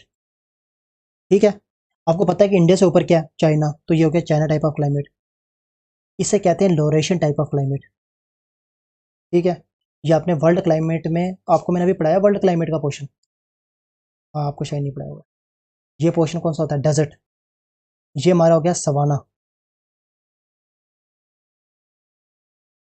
ये हमारा हो गया स्टेपी। ठीक है। ये हमारा हो गया मेडिटेरेनियन। ये हमारा हो गया ब्रिटिश टाइप ऑफ क्लाइमेट। ठीक है। और ये हमारा हो गया टाइगर, जब कुछ भी आप बोल सकते हो, टाइगर टाइप ऑफ क्लाइमेट। ठीक है। अब देखो होता क्या है, ये मानसून में क्या बेसिकली होता है? मानसून कब आता है? गर्मियों में आता है, सर्दियों में आता है? गर्मियों में आता है, ऑब्वियसली पता है। इसका मतलब कि हमारे समर क्या होगा? वेट। और विंटर क्या होगा? ड्राई। कोई प्रॉब्लम है इसमें? नहीं। जो एल बनता है ना, एल, देखो, ये जो सवाना पोर्शन है ना, सवाना क्या होता है? हमारे ग्रासलैंड। जो स्टेपिंग है, ये भी ग्रासलैंड है। लेकिन ना, इन दोनों के बीच डिफरेंस क्या है? अगर दोनों ग्रासलैंड ही है, ये फॉल कहाँ पे करता है? ये थोड़ा टेम्परेट रीजन में फॉल करता है, इसलिए इसको हम क्या कहते हैं? Temperate grassland. ठीक है। और ये कौन सा फॉल करता है? हमारा ट्रॉपिकल रीजन में फॉल करता है, इसे हम कहते हैं सवाना ग्रास है। ठीक है। इस पोर्शन में ज़्यादातर हमारे हमारे डेजर्ट पाए जाते हैं, सारा डेजर्ट पाया जाता है, क्योंकि देखो अफ्रीका ही है, अफ्रीका में डेजर्ट ही होगा। मेडिटेरेनियन रीजन के पास है, तो यहाँ पे क्या होगा? बारिश ही होगी। ये कौन सा? ब्रिटेन टाइप का। इस टाइम आप सिर्फ याद कर लो, मैं आपको इस टाइम डिटेल में समझाने वाला नहीं हूँ। मैं जब आपको वर्ल्ड क्लाइमेट समझाऊंगा, मैं उस टाइम आपको डिटेल समझाऊंगा। जब हम क्या करते हैं,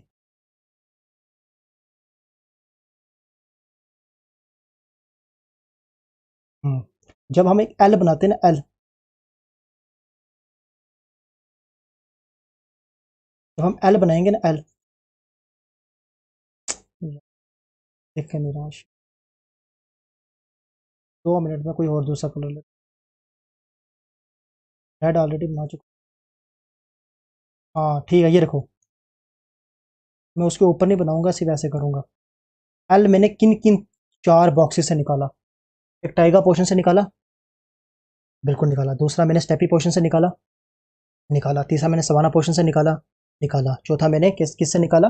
मानसून रीजन से। तो ये 4 पोर्शन में क्या होने वाला है?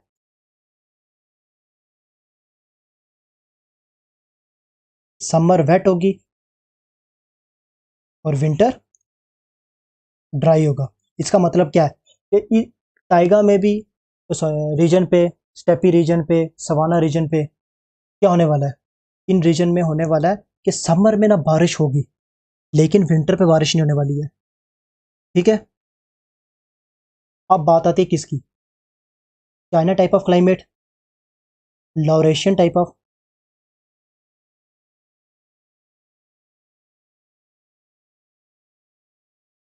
लॉरेशियन टाइप ऑफ क्लाइमेट और ब्रिटिश टाइप ऑफ क्लाइमेट। इन तीनों में क्या होने वाला है? देखो, चाइना, लॉरेशियन और ब्रिटिश, इनमें होने वाला है रेनफॉल थ्रू आउट ईयर।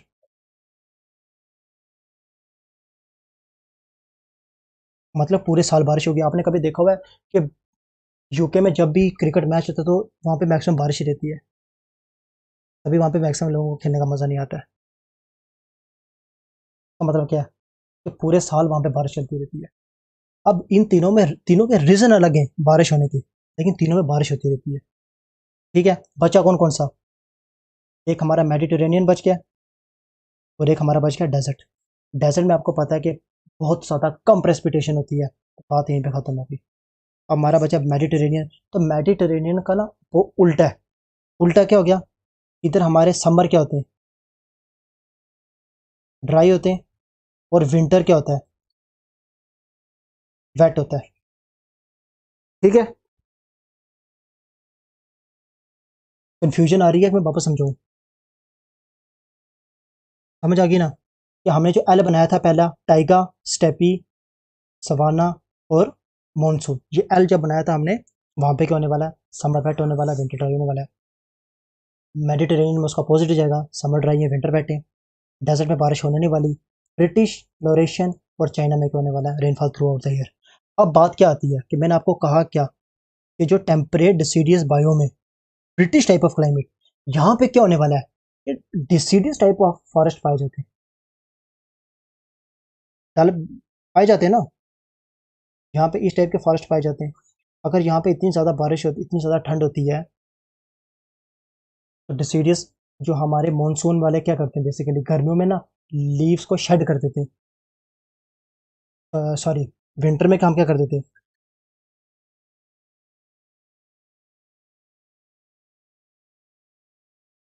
हाँ, ठीक है, जब समर की एंडिंग आती है तब उसको हम क्या करते हैं? ऑटम में हम क्या कर देते हैं? शेड कर देते हैं। क्यों? क्योंकि उसके बाद हमें पता है कि वाटर की हमारे पास क्राइसिस आने वाली है। लेकिन ना, जब यहाँ पे क्या करने वाले हैं, डेसीडियस जो फॉरेस्ट है टेम्परेट रीजन में कब शेड करते हैं? उनको पता है जब सर्दी आने वाली है। क्यों? क्योंकि जब सर्दी आने वाली है तब उतनी ज़्यादा वहाँ पे क्या होगी? रेनफॉल तो होती नहीं है, वहाँ पे क्या होता है? स्नोफॉल। जितनी ज़्यादा स्नोफॉल होगी, जितने ज़्यादा पत्ते होंगे, उतने ज़्यादा पेड़ के गिरने का खतरा है। तो उन्होंने अपने पेड़ों ने अपने आप को इस हिसाब से क्या किया हुआ है? एडजस्ट किया हुआ है। ठीक है, ये सिर्फ आपको बताने का रीज़न था कि डिसीडियस में क्या होता है बेसिकली, किस टाइप का क्या होता है। हाँ, हाँ, ये नहीं है कि डिसीडियस में हर जगह सिर्फ समर या ऑटम में क्या होता है, वो शेड लीव करते हैं। हर अपने हिसाब से करता है। कहीं जगह विंटर में करते हैं, किसी जगह ऑटम में कर देते हैं। ठीक है, अब देखो, सब ट्रॉपिकल डिसीडियस फॉरेस्ट बायोम कहाँ पे पाए जाते हैं? ये चाइना में, जो मैंने अभी आपको इधर नीचे बताया था, एक वहाँ पे क्या पाए जाते हैं? सब ट्रॉपिकल डिसीडियस फॉरेस्ट क्यों पाए जाते हैं? ठीक है, वो भी कौन से वाले पोर्शन में? चाइना के वेस्टर्न रीजन में, मतलब जिंगजियांग प्रोविंस में। क्यों? क्योंकि वहाँ पे इतनी ज़्यादा बारिश पहुँच नहीं पाती है। टेम्परेट डिसीडियस फॉरेस्ट कहाँ पे पाए जाते हैं? मेडिटेरेनियन रीजन में। जो ट्रॉपिकल डिसीडियस फॉरेस्ट हैं वो हमारे मानसून में पाए जाते हैं। जो हमारे इंडिया में जो डिसीडियस फॉरेस्ट पाए जाते हैं वो कौन से पाए जाते हैं? Tropical deciduous. और ट्रॉपिकल रेन फॉरेस्ट आपको पता है इक्वेटर रीजन में पाए जाते हैं। इसमें अंदर नहीं जाते, ये सिर्फ बताने के लिए था आपके फॉरेस्ट क्या होता है। इसको डेप्थ में पढ़ने की जरूरत नहीं है।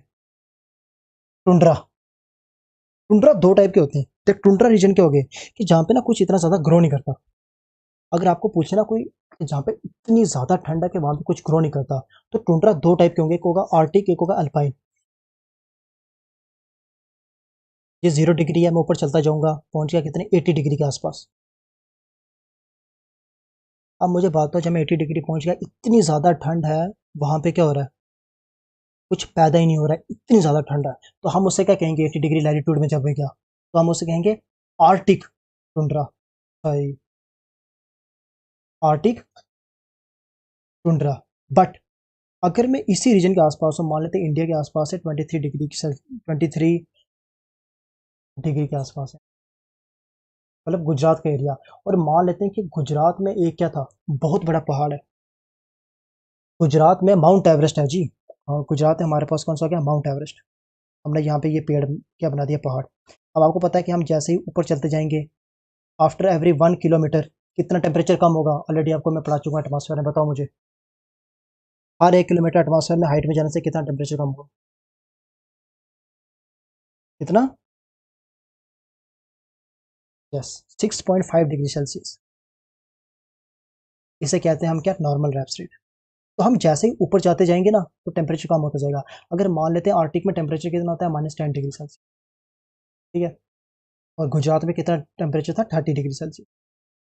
लेकिन जैसे ही हम 2 डिग्री, 2 किलोमीटर ऊपर गए, तो 30 डिग्री से कितना डिग्री टेम्परेचर रह गया हमारा, सिर्फ 13 में से 13 माइनस हो गया, ठीक है। अब सिर्फ यहाँ पे 2 किलोमीटर में 17 डिग्री बचा है। 4 किलोमीटर ऊपर चले गए जी, 13 और ऐड हो गया, 4 डिग्री बचा। 1 किलोमीटर ऊपर और गए, 10 डिग्री के आसपास पहुंच गए कि नहीं पहुंच गए। अब हम लैटिट्यूड में ऊपर नहीं जा रहे हैं, एल्टीट्यूड में ऊपर जा रहे हैं। जब एल्टीट्यूड में ऊपर जा रहे हैं और सेम कंडीशन हमें कौन सी मिल रही है, आर्टिक रीजन वाली मिल रही है ना, उसे हम कहेंगे क्या, अल्पाइन टुंड्रा। आर्टिक टुंड्रा कौन सा होता है कि वहां पे इतनी ज्यादा ठंड है, कुछ ग्रो नहीं हो रहा है। वो क्या हो रहा है कि जब आप पोल के जितने पास जाते जा रहे हो, और आप जितना ज्यादा हाइट में जा रहे हो और टेम्परेचर कम होता जा रहा है, उससे हम क्या कहेंगे, अल्पाइन टुंड्रा, ठीक है। ग्रासलैंड अभी आपको बताया मैंने, एक होता है स्टेपी, एक होता है सवाना, ठीक है। स्टेपी कौन सा हो गया, जो टेम्परेट रीजन में होता है। और ट्रॉपिकल रीजन में कौन सा होगा, जो सवाना होता है, ठीक है। Tropical wet and dry biome, wet कब होगा, समर में। ड्राई कब होगा, विंटर में। सेम केस होगा स्टेपी का भी। हम्म, क्या चीज?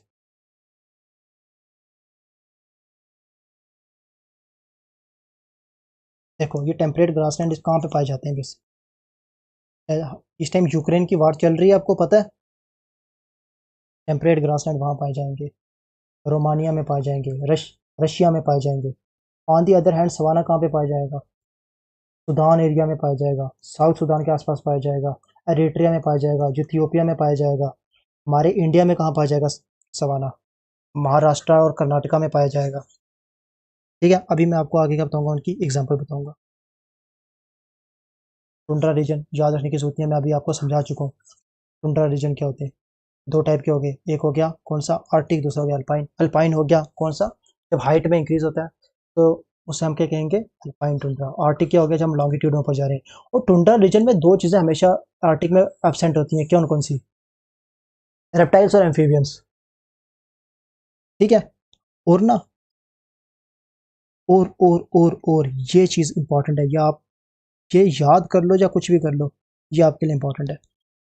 जो मैमल्स होते हैं ना इस एरिया में, उनकी क्या होती है, लार्ज, जो लार्ज बॉडी साइज होता है उनका।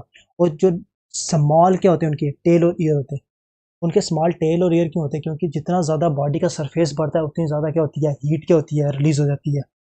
और वो चाहते हैं कि ज़्यादा से ज़्यादा हीट को प्रिजर्व किया जा सके, क्यों, क्योंकि वहाँ पे टेम्परेचर बहुत कम होता है। तभी आपने वहाँ पे देखा होगा कि जो हमारे पोलर बियर्स वगैरह होते हैं, उनके कान इतने बड़े बड़े नहीं होते। लेकिन ट्रॉपिकल रीजन में कोई भी अगर होते, जैसे एलिफेंट हो गए, उनको ज़्यादा से ज़्यादा हीट क्या करनी पड़ती है, रिलीज करनी पड़ती है, क्योंकि ऑलरेडी तो यहाँ पे इतना ज़्यादा टेम्परेचर है। तो उनके कान वगैरह, स्क्विरल के कान वगैरह बड़े होते हैं, ठीक है। मैमल्स की बॉडी इसी हिसाब से क्या हो गई है, सेटल हो गई है। जो मैमल्स हैं उस एरिया में, उनकी लार्ज बॉडी चाहे होती है, लेकिन उनकी जो टेल्स वगैरह, ईयर वगैरह होते हैं, वो ना बहुत स्मॉल होते हैं।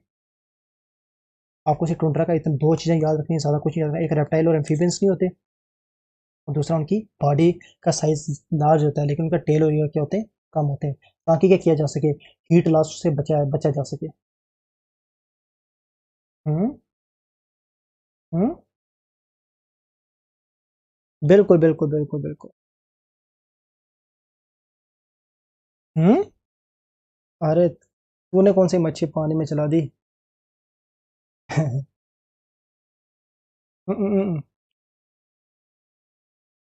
देखो ये आपको याद रखने की जरूरत नहीं है। देखो अभी यहाँ ऑलरेडी मैं आप ये ब्रिटिश टाइप ऑफ आपको बता चुका हूँ इतना बड़ा, कि वहाँ पे किस टाइप की होगी, डिसीडियस होगी। देखो tree shed their leave due to cold season. Cold season में क्यों शेड करेंगे लीव्स? क्योंकि आपको पता है कि इतनी ज़्यादा अगर क्या होने वाली है, स्नोफॉल होने वाली है, जितनी ज़्यादा स्नोफॉल होगी प्लांट्स के टूटने का ज़्यादा खतरा होता है। तो उन्होंने अपने आप को इस हिसाब से अडॉप्ट किया कि उनको विंटर से बचाया जा सके अपने आप को।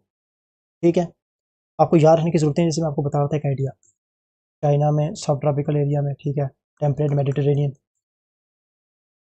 हाँ ये आपसे पूछ सकते हैं क्या, ये मेडिटेरेनियन में ना, जो मेडिटेरेनियन क्लाइमेट है ना, ये सबसे ज़्यादा किस वाइन मेकिंग के लिए यूज़ है। यहाँ पे मेडिटेरेनियन रीजन में सबसे ज़्यादा वाइन बनती है। क्यों? क्योंकि इस एरिया में ना सर्दियों में ना वेट होता है, आपको मैं कहा कि समर इनका ड्राई होता है, लेकिन विंटर इनका क्या होता है, वेट। जब विंटर वेट होता है तो आपको पता है हॉर्टिकल्चर के लिए विंटर में आपको हल्की हल्की बारिश चाहिए होती है। तो जितने ज़्यादा फ्रूट्स यहाँ पे उगेंगे, उतनी ज़्यादा वाइन इंडस्ट्री यहाँ पे फ्लोरिश करेगी। ठीक है, और इस हिसाब से यहाँ के प्लांट्स ने अपने आप को क्या किया है, एडजस्ट किया हुआ है ना, कि देखना क्या लिखा है उधर। Trees have small broad leaves and wide space and never very tall. देखो ये कभी ज्यादा बड़े टॉल नहीं होते। क्यों नहीं होते, अभी आप देखना। Region with adequate rainfall are inhabited by low broad leaves green evergreen trees. ठीक है, fire is the most important hazard. और आगे पीछे जो दूसरी जगहों में ना अगर फायर लगती है ना, तो हम क्या बोलते हैं कि ये काफ़ी डेट्रीमेंटल है इन्वायरमेंट के लिए। लेकिन यहाँ पे ना एक इंपॉर्टेंट हैजर्ड है। क्यों? क्योंकि जब भी यहाँ पे फायर लगती है तो क्या होता है बेसिकली, ये इनको एक तरीके का फर्टिलाइजर मिल जाता है उस एशिस के थ्रू। तो ताकि जब विंटर आती है, क्योंकि अगर समर ड्राई है तो ऑब्वियसली बात है सबसे ज़्यादा चांसेस होंगे फायर लगने के। तो जब विंटर आएगी तो इनके लिए एक फर्टिलाइजर, बिना कुछ किए इनको ऑटोमेटिकली फर्टिलाइजर मिल जाएगा। ठीक है, तो उतना जितना ज़्यादा फर्टिलाइजर मिलेगा, उतना सर्दियों में ये क्या करेंगे, जल्दी जल्दी क्या करेंगे, ग्रो करेंगे। और इन्होंने अपने आप को उस हिसाब से अडॉप्ट कर दिया है कि जब फायर लगती है तो ये क्या करते हैं, जल्दी जल्दी वापस क्विकली क्या हो जाते हैं, रीजनरेट हो जाते हैं जलने के बाद। अगर आपसे पूछे कि कहाँ पे जो प्लांट्स हैं वो गर्मियों में जल जाते हैं, लेकिन वापस सर्दियों में उतनी जल्दी रीजनरेट हो जाते हैं, तो वो कौन सा है, मेडिटेरेनियन टाइप ऑफ क्लाइमेट। ठीक है, और ये पता चल गया वाइन इंडस्ट्री के लिए क्यों ज़्यादा इंपॉर्टेंट है ये एरिया। ये क्वेश्चन आपको मॉक में ही पूछे जा सकते हैं, और आपको कहाँ पे भी आ सकते हैं, एग्जाम में।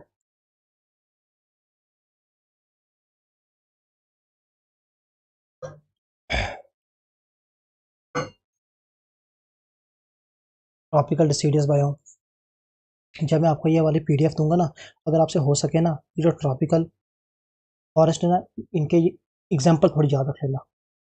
जो ट्रॉपिकल डिसीडियस फॉरेस्ट में टीक, नीम, बबूल वगैरह, इनके थोड़े नाम याद रख लेना। देखो जो एवरग्रीन होते हैं, एवरग्रीन कौन कौन से वाले, रोजवुड, ठीक है, महोगनी, तीन चार इस टाइप के प्लांट हैं। आपको अगर हो सके तो मैं आपको एक लिस्ट सेंड कर दूंगा, आप याद कर लेना। वो आपको ज्योग्राफी वाले सब्जेक्ट के लिए आपके लिए इंपॉर्टेंट जाएगा। कि ये बताओ, ये एवरग्रीन फॉरेस्ट की एग्जांपल है, ये ड्राई डिसीडियस वाले की एग्जांपल है, ये मॉइस्ट डिसीडियस की एग्जांपल है। उस चीज़ में आपको फायदा हो जाएगा।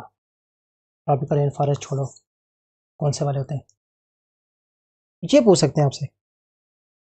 एपीफाइट्स, एपीफाइट मैं आपको पढ़ा चुका हूँ, कुछ दिख रहा है ये?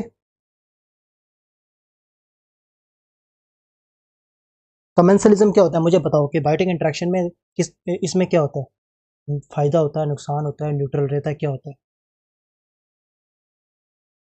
अब बताओ मुझे, क्या होता है दोनों को?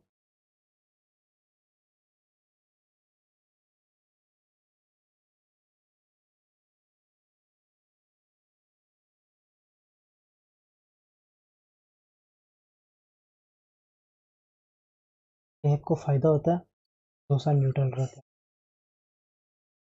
मैंने काऊ की एग्जांपल दी थी। के बाद मैंने आपको एक फोटो दिखाया था, क्या कौन सा, जिसमें एक पेड़ था और उसके ऊपर छोटी छोटी बेलें लड़की हुई थी। ठीक, ये उसी को क्या कहते हैं हम, एपीफाइट। आपको बोल सकते हैं कि epiphyte is an example of, आगे अमेंसलिज्म दे सकते हैं, कमेंसलिज्म दे, क्योंकि ये एपिफाइट जो वर्ड है ना, ये बहुत ज़्यादा यूज होता है क्वेश्चंस वगैरह में, एग्जाम में भी काफ़ी ज़्यादा आता है ये। तो हो सके ना, एपिफाइट वर्ड ना याद रखने की कोशिश करना, लिख लो इसको, एपिफाइट। हर चीज़ याद करने की जरूरत नहीं है। देखो मैं ऊपर आपको कुछ बोल नहीं रहा हूँ। जैसे इक्वेटोरियल के देखो, महोगनी, अभी मैंने आपको पीछे वर्ड लिखे थे, महोगनी, एबनी, रोजवुड, डाईवुड, ये सब कुछ किसके ट्रॉपिकल रेन फॉरेस्ट एग्जाम्पल है।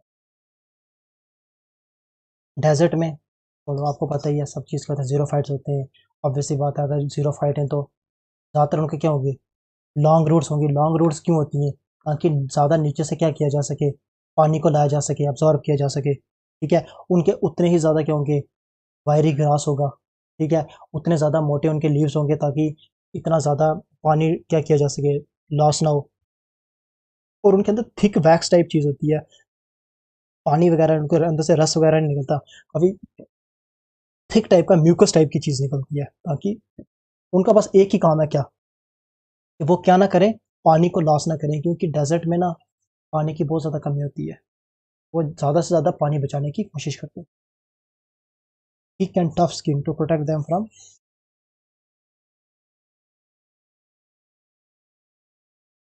हीट। ठीक है, ग्रासलैंड, ट्रॉपिकल टेम्परेट, ओके।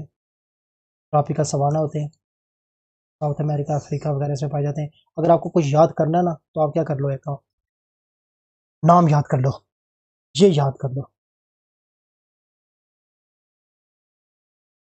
ठीक है, ये याद कर लो, ये याद कर लो। साउथ अमेरिका में इन्हें क्या कहते हैं, सैराडोस। हाँ हाँ हाँ, एक होता है सैराडोस, एक और है कौन सा है, कटिंगा, और एक और कौन सा है, कैंपोस। ये आप लिख लो, इसमें यहाँ पे लिखा नहीं होगा, ये मैं आपको बता रहा हूँ, सैराडोस, कटिंगा, कैंपोस। ठीक है, कोलंबिया में क्या है, लेनोस। ये सब किसकी एग्जांपल है। हाँ, वो आपको क्या बोल सकते हैं, वो आपको क्या बोलते हैं, सवाना ग्रास डाल के टेम्परेट बोल सकते हैं, बताओ इनमें से टेम्परेट कौन सा है, मिक्सचर डाल के दे सकते हैं, तभी आपको ये अच्छी तरीके से याद करना पड़ेगा।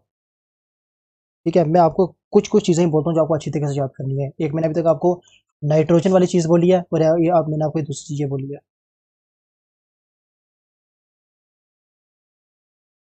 हाँ, सवाना ग्रासलैंड, सवाना ग्रासलैंड, कौन कौन से, सैराडोस, कटिंगास, कैंपोस। ये सब कहाँ पे, तीनों ब्राज़ील में। लेनोस कहाँ पे है, कोलंबिया में और वेनेजुएला में है। कंपोस कहाँ पे है, ब्राज़ील में। अच्छा देखो, कैंपोस ऑलरेडी हो चुके हैं। ठीक है, ऑस्ट्रेलिया में क्या क्या है, ऑस्ट्रेलिया में से क्या कहते हैं, भाई ऑस्ट्रेलिया में कहते हैं इसे डाउन्स कहते हैं शायद। ठीक है, फिर इंडिया में कहाँ का पाए जाते हैं, अभी मैंने आपको बताया, भी आपको कर्नाटका रीजन में पाए जाते हैं, महाराष्ट्र रीजन में पाए जाते हैं, और तेलंगाना वगैरह में पाए जाते हैं। ठीक है, सवाना वाले। टेम्परेट ग्रासलैंड, टेम्परेट ग्रासलैंड को ना ग्रेनरीज ऑफ द वर्ल्ड बोलते हैं। क्यों, क्योंकि आपने अभी सुना था शायद न्यूज़, अगर आपने सुनी हो तो आपको सुना होगा आपने, कि यूक्रेन और रशिया कन्फ्लिक्ट की वजह से ना वीट की बहुत ज़्यादा कमी आ गई है वर्ल्ड में। क्योंकि Ukraine at least I think 12% of the world wheat supply करता है। हम्म, हाँ ठीक है, तो तभी उसे क्या कहते हैं, granaries of the world region को। अब ये टेम्परेट ग्रासलैंड यूएस में उनको क्या कहते हैं, प्रेरीज कहते हैं। ठीक है, रशिया में जो है उसका स्टेपी कहते हैं, क्योंकि हमने अभी आप मैप बना के मैंने आपको जो बताया था कि स्टेपी ग्रासलैंड है, तो रशिया में क्या ही है, स्टेपी होते हैं। वेल्ड से नाम जो इनका है, उनका कहाँ पे है, अफ्रीका में है। पैम्पास कहाँ पे है, साउथ अमेरिका। ये चार याद कर लो, इससे ज्यादा मेरे को नहीं लगता कोई जरूरत पड़ेगी। जरा एक काम करो, हाँ 2 मिनट, अगले चार ही खरीद लो। देखो, पुस्ताज कहाँ पे होते हैं, हंगरी में। डाउन्स, अरे डाउन्स उसकी एग्जांपल नहीं थी सवाना की, डाउन्स किसकी एग्जांपल है, टेम्परेट किसकी? टेम्परेट की। जब मैंने अभी पीछे लास्ट में लिखा ना,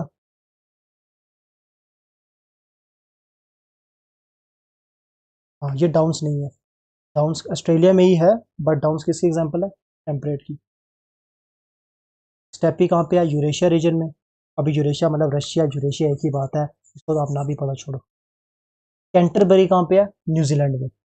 3 ये, 2 और 4 ये, याद रख लो। ठीक है, मैं आगे आपको नोट्स प्रोवाइड कर दूंगा, वहाँ पे आप देखते रहे। डेजर्ट में वही 33% ऑफ द अर्थ सरफेस करता है, जहाँ पे 25% लेस प्रेसिपिटेशन होती है।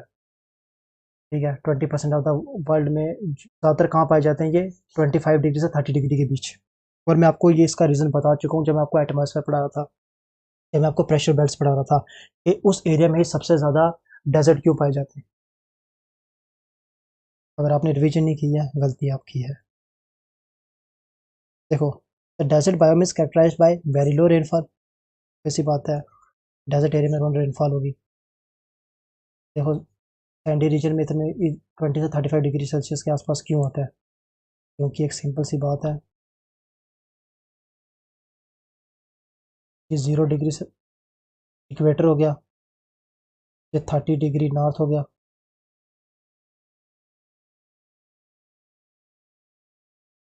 ये 60 डिग्री नॉर्थ हो गया। इस तरीके से लेके चलो, मैं ऐसे बना रहा हूँ, ठीक है। तो तब जब क्या होगा, आपको पता है कि इस एरिया के आसपास यहाँ पे क्या होती है? पहले बनता है हेडलेस सन, ऊपर से जो नीचे आ रही होती है एयर, यहाँ से जो एयर आ रही होती है, ITCZ में क्या करती हैं वो? कन्वर्ज करती हैं और ऊपर की तरफ उठती हैं। आधी इस तरफ चली जाती हैं, हम ऊपर की बात करते हैं, इस तरफ चली जाती हैं, और एक जगह जाने के बाद अब वो नीचे वापस आके गिरती हैं। अब जहाँ से ऊपर उठ रही थी वहाँ पे हमेशा लो प्रेशर क्रिएट होगा, क्योंकि यहाँ पे तो टेम्परेचर ज़्यादा है, दोनों टकरा के ऊपर जा रही हैं, तो लो प्रेशर क्रिएट करेंगे। पर जहाँ पे ये गिर रही है वहाँ पे कौन सा प्रेशर क्रिएट हो रहा है? High pressure. और मैंने कहा है आपको कि हाई प्रेशर आपकी बारिश एरिया के लिए बिल्कुल भी अच्छा नहीं होता है। जहाँ पे ऑलरेडी हाई प्रेशर हो रहा है, क्यों? ऊपर से हवा नीचे आ रही है, हवा जो नीचे आ रही है उसमें ऑलरेडी कमी है किसकी? मॉइस्चर की। क्योंकि जितना भी मॉइस्चर था वो ऊपर जाते जाते यहीं पे पूरी बारिश कर चुका है वो। अब जब वो नीचे आ रहा है तो गर्म होती जा रही है हवा, क्योंकि जैसे यहाँ से ऊपर जा रहा था तो हवा क्या होती गई? ठंडी होती गई। जब वो ठंडी होती गई तो जितना ज़्यादा मॉइस्चर कैपेसिटी उसकी कम होती गई, जितनी ज़्यादा उसकी मॉइस्चर कैपेसिटी कम होती गई उतनी ज़्यादा वहाँ पे प्रेसिपिटेशन हुई, तभी इक्वेटोरियल रीजन के आसपास ट्रॉपिकल रीजन में इतनी ज़्यादा बारिश होती थी। पर अब जब ये नीचे आ रहा है इसके पास आगे ही पानी कम है, प्लस जैसे वो नीचे जा रहा है उसका टेम्परेचर इंक्रीज होता जा रहा है, जैसे उसका टेम्परेचर इंक्रीज होता जा रहा है उसकी रिलेटिव ह्यूमिडिटी क्या होती जाती है? कम होती जा रही है। इसका मतलब क्या है कि बारिश होने के बहुत कम चांसेस है। जितने कम चांसेस होंगे उतना ज़्यादा क्या क्रिएट होगा? डेजर्ट क्रिएट होंगे या नहीं होंगे? तभी मोस्ट ऑफ द जो डेजर्ट है वो किस डिग्री के आसपास होते हैं? 25 से 30 डिग्री के आसपास। ठीक है, याद आया कुछ?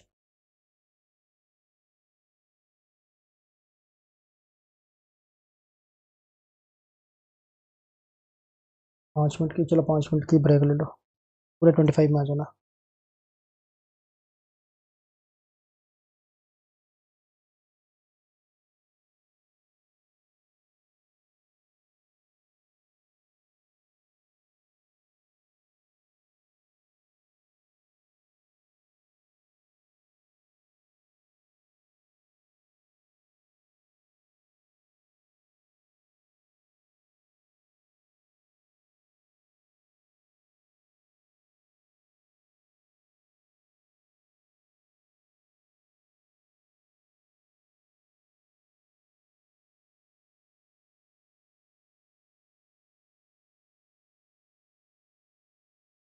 अगर कोई लाइव वीडियो में है तो नीचे मैंने डिस्क्रिप्शन में गूगल मीट का लिंक डाल दिया, आप क्या कर सकते हो, गूगल मीट में आके कोई भी क्वेश्चन अगर आपको पूछना है तो आप पूछ सकते हो।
करें शुरू।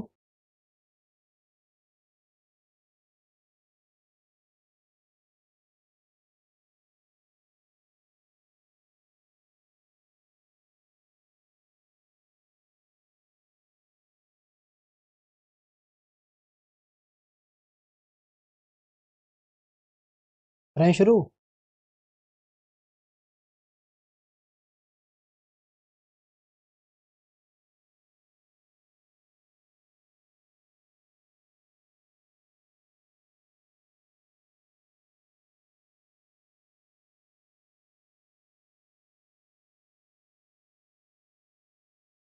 हम्म हम्म हम्म मैंने आप याद रखो, आपको ज़्यादा कुछ याद रखने की जरूरत नहीं है, जितना मैंने आपको बताया ना, तो आपकी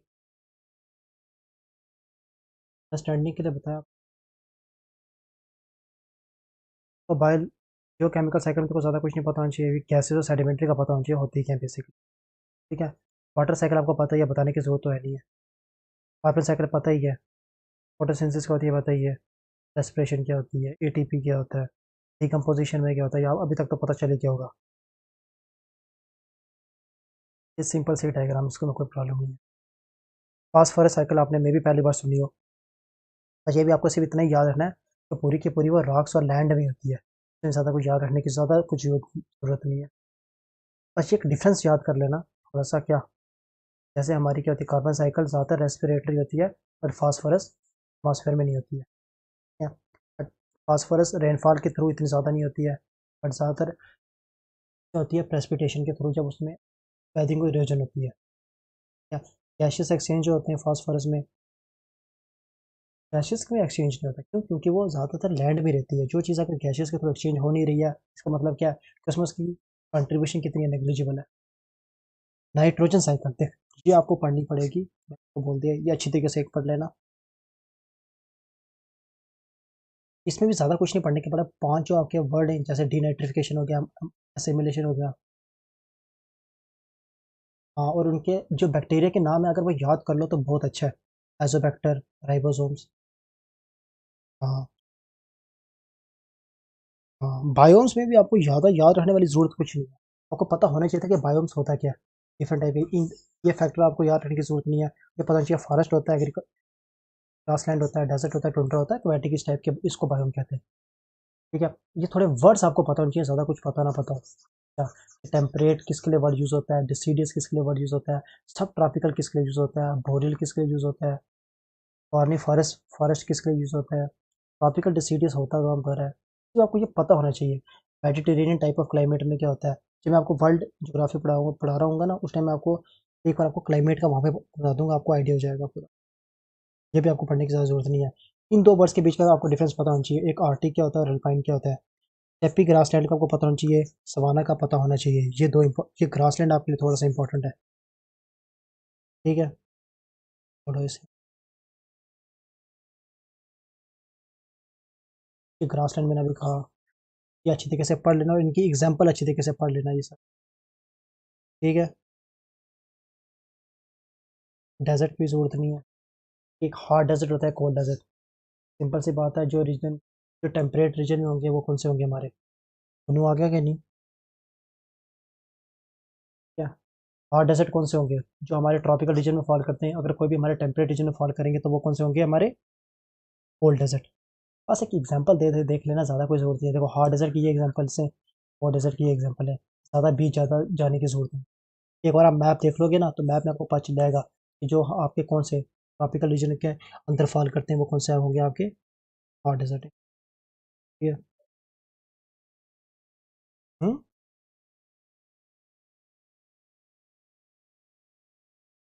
हाँ हाँ, ये ग्रुप में सेंड किया, आप टेलीग्राम ग्रुप में सेंड किया, वहाँ पे चेक कर सकते हो ये नोट्स। कोई प्रॉब्लम। देखो ऑब्वियसली बात, अगर हॉट डेजर्ट है तो मेन टेम्परेचर 20 से 25 डिग्री का, और एक्सट्रीम कितना जाता है, 43 से 49 भी जाता है। ठीक है। बस एक ही बात याद रखनी है कि वहाँ पे जो फ्लोरा और फाना जो भी है ना, उनका सिर्फ एक ही मोटो है कि पानी का कम यूज़ करें, जितना हो सके उतना बचा सकें। ठीक है। Plant life in is rare in hot and dry desert, mostly क्या होते हैं, स्मॉल एंड ट्री श्रब्स, क्योंकि वहाँ पे बड़े बड़े ट्रीज वगैरह नहीं होते, और छोटे छोटे वगैरह। The plants must adopt themself to the harsh condition and able to obtain conserve water. वो कैसे सर्वाइव कर सकते हैं, जितना ज़्यादा पानी वो कंजर्व करेंगे। एग्जाम्पल क्या हो गया इंपॉर्टेंट डेजर्ट प्लांट्स की, कैक्टस याद रखना कुछ आगे कुछ।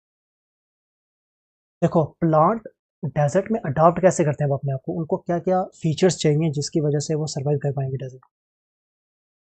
स्मॉल लीव्स हों चाहे लीव्स हो ना, क्यों, क्योंकि लीव्स का बहुत बड़ा सरफेस एरिया होता है। ठीक है, जितना बड़ा सरफेस एरिया होगा उतनी ज़्यादा चांसेस हैं क्या, इवेपोरेशन, इवेपोट्रांसपिरेशन। इवेपोट्रांसपिरेशन क्या हो गया, ये इवेपोरेशन होती है फ्रॉम लीव्स। अगर जितनी ज़्यादा इवेपोट्रांसपिरेशन होगी उतनी ज़्यादा उनसे पानी का क्या होगा, लॉस हो जाएगा। जितना पानी का लॉस जाएगा उतना उन ट्रीज के लिए, उन प्लांट्स के लिए वो खतरे वाली बात। ठीक है, एक पहली बात ही होगी। Reduce leaf size surface area to reduce the evaporation of the plant, वही बात हुई मैंने बोली जो पूरी सेम बात है। Loss of leaves during dry spell, अगर कभी कभी तो मान लेते हैं कि 20 से 25 सेंटीमीटर के आसपास की होती है रेनफॉल होती है, और मान लेते हैं इतनी बारिश भी नहीं हुई, तो उस एरिया में करते हैं जो उनके छोटे थोड़े बहुत भी अगर क्या होते हैं लीव्स होते हैं ना, उसको भी हेड कर देते हैं वो, कि ताकि ना जो थोड़ा बहुत लॉस हो रहा था वो लॉस में ना हो। Small hairy on leave surface, hair type, आपने कैक्टस के ऊपर देखा होगा हेयर लाइक स्ट्रक्चर होते हैं, कांटे निकले होते हैं और हेयरी लाइक स्ट्रक्चर होता है, देखा हुआ है, उस टाइप का सरफेस होती है। सक्यूलेंट लीव्स एंड स्टेम्स, वो स्टेम्स कौन से होते हैं, ये रूट्स किस टाइप की होती हैं कि इनकी रूट्स काफ़ी ज़्यादा लंबी होती हैं और काफ़ी गहराई तक होती है, क्यों, क्योंकि ना काफ़ी गहराई से भी क्या कर सके वो पानी को एब्जॉर्ब कर सके। ठीक है, ability to store large amount of water, जब ज़्यादा पानी गलती से कभी उनको मिल जाए तो उसको स्टोर करके रख दो। Well developed root system, annual germinate, bloom and reproduce only during short range system. Obvious सी बात है कि आप रिप्रोड्यूस कब करना चाहोगे, उस टाइम रिप्रोड्यूस करना। ये पानी आपके लिए इंपॉर्टेंट है, आपकी ग्रोथ के लिए, हर चीज़ के लिए। तो जो छोटा सा पीरियड नहीं आता है आपको जहाँ पे पानी मिलेगा, तो उसी टाइम पे आप क्या करोगे, जर्मिनेट अपना सीड करने की कोशिश करोगे, तो उसी टाइम पे पैदा हो जाए।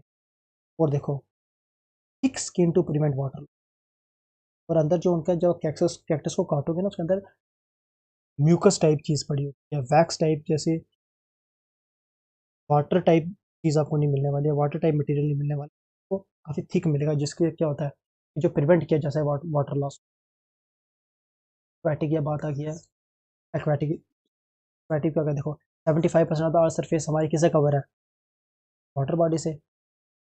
It is one of the most important biome for the survival of the species. Without water earth would be a hard desert, तो पता है हमें। It is classified as fresh और मैरीन। फ्रेश वाटर कौन सा हो गया, सॉल्ट कंटेंट।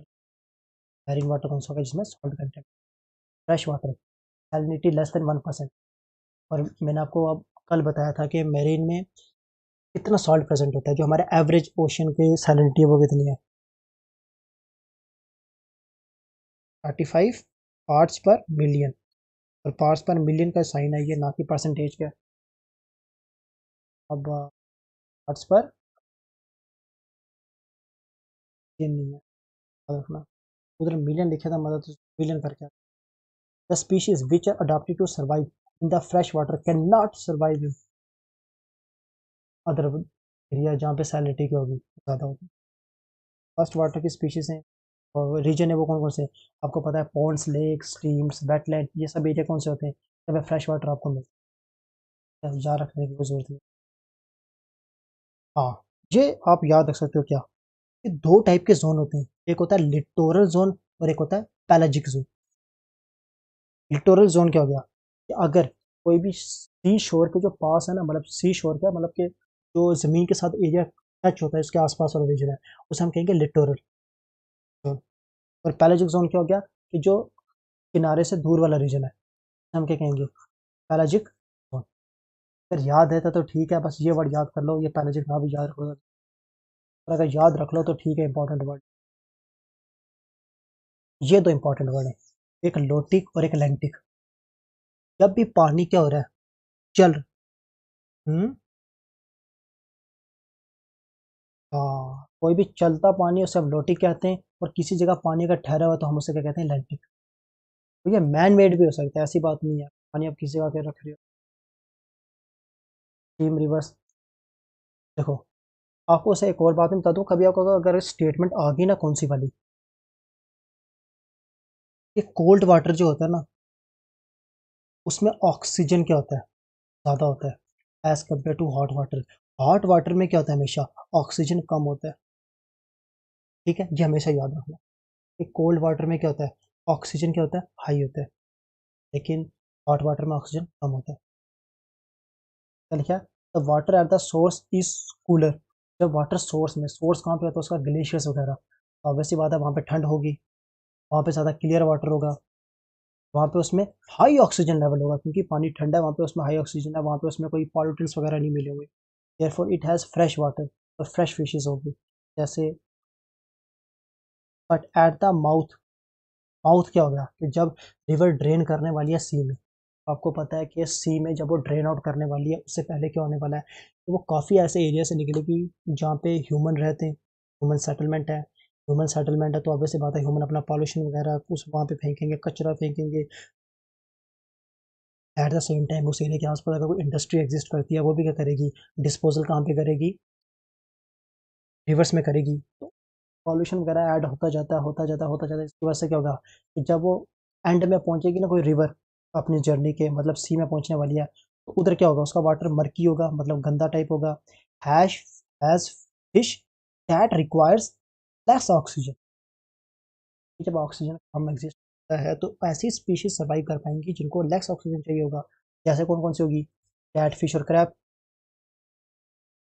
ठीक है, इतना याद रखना, कोल्ड वाटर में ऑक्सीजन ज़्यादा होता है, हॉट वाटर में क्या होता है, ऑक्सीजन कम होता है।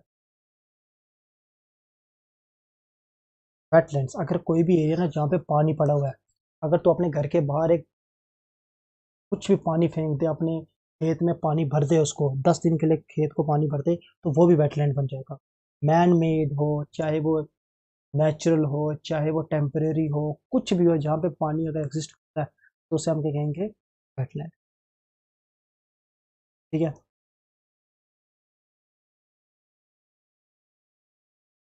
ऑक्सीजन वही। They are largest of water bodies, ocean have 4 zones, intertidal, pelagic. Pelagic मैंने अभी आपको बताया।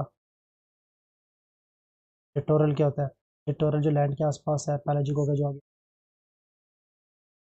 हाँ, they are 4 zone, data diversity. Pelagic क्या होता है, बेंथिक क्या होता है, बेंथिक ये सी और ये लैंड है।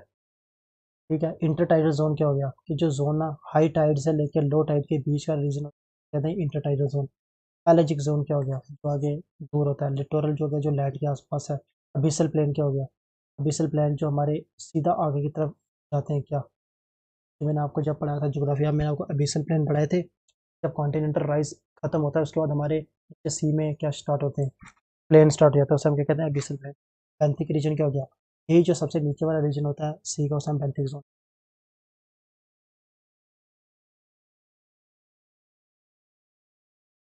टेक्टॉन्स, न्यूट्रॉन, पेरिफाइटॉन, ये तीनों भी इंपॉर्टेंट है, अगर आप पढ़ना चाहो तो आपको पता होना चाहिए। जब आप बार बार ये वर्ड देखोगे ना, अभी आपको मानता हूँ कि ये वर्ड आपको मुश्किल लग रहे होंगे, और ये वर्ड सिंपल हो जाएगा।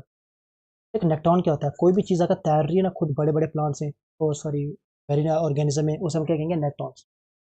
ठीक है, पेरिफाइटॉन क्या हो गया, तो ना जब भी क्या होता है कि आपने देखा होगा रिवर के ना जो किनारे के आसपास, वहाँ पे छोटे छोटे प्लांट्स टाइप के उगे होते हैं, उन प्लांट्स के ऊपर ना जो ऑर्गेनिज्म रहते हैं, जो उनके ऊपर अटैच रहते हैं, उसे हम क्या कहते हैं, पेरिफाइटॉन्स।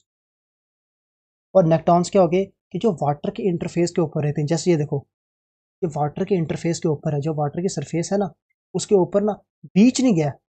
देख सकते हो ये बीच नहीं गया हुआ, ये कहाँ पर है, उसके सरफेस के ऊपर खड़ा हुआ है। मच्छर हो गया, कोई भी ऐसी चीज़ होगी जो उसके सरफेस के ऊपर रह रही है, उसे हम क्या कहेंगे, न्यूस्टॉन। ठीक है, नेक्टॉन क्या हो गया, ऐसा ऑर्गेनिज्म जो तैर सकते हैं। पेरिफाइटन क्या हो गया, जो प्लांट के ऊपर रहते हैं, जो किनारों में रहते हैं। न्यूस्टॉन क्या हो गया, जो वाटर की जो फिल्म है उसके ऊपर सरफेस टेंशन की वजह से क्या करते हैं, उसके ऊपर तैरते हैं, अंदर नहीं जा रहे बल्कि ऊपर रह रहे हैं। कोरल रीफ्स, कोरल क्या होते हैं। आज हम कोरल पॉलिप्स पढ़ेंगे, उसके बाद हम खत्म करते हैं, ठीक है। तो कल लास्ट एक टॉपिक पढ़ गया है यूट्रॉफिकेशन। यूट्रॉफिकेशन देखो, coral polyps are small soft bodied marine organism. Corals basically होते हैं मैरीन ऑर्गेनिज्म होते हैं, और ये क्या होते हैं, हेट्रोट्रॉप होते हैं, ऑटोट्रॉप नहीं होते, हेट्रोट्रॉप। ये अपना खाना खुद प्रिपेयर नहीं कर सकते। जब कोरल्स क्या करते हैं, रहते हैं कहाँ पे, पानी के अंदर। इनके ऊपर आके एल्गी बैठती है, और जब एल्गी आके इनके ऊपर रिसाइड करती है, एल्गी को एक रहने के लिए घर चाहिए और इनको खाना चाहिए, एल्गी इनको खाना प्रोवाइड करती है, ये एल्गी को होम प्रोवाइड करते हैं। इसे हम कहते हैं सिम्बायोटिक रिलेशन। सिम्बायोटिक रिलेशन में क्या होता था, दोनों को फायदा हो रहा है एक दूसरे से। एक को घर रहने को मिल रहा है, एक को खाना खाने को मिल रहा है। बट सेम कंडीशन किसमें थी, म्यूचुअलिज्म में। म्यूचुअलिज्म में भी दोनों पॉजिटिव पॉजिटिव थे ना, तो इन दोनों में डिफरेंस क्यों था ऐसा, जब दोनों पॉजिटिव हैं, यहाँ भी म्यूचुअलिज्म में दोनों पॉजिटिव हैं।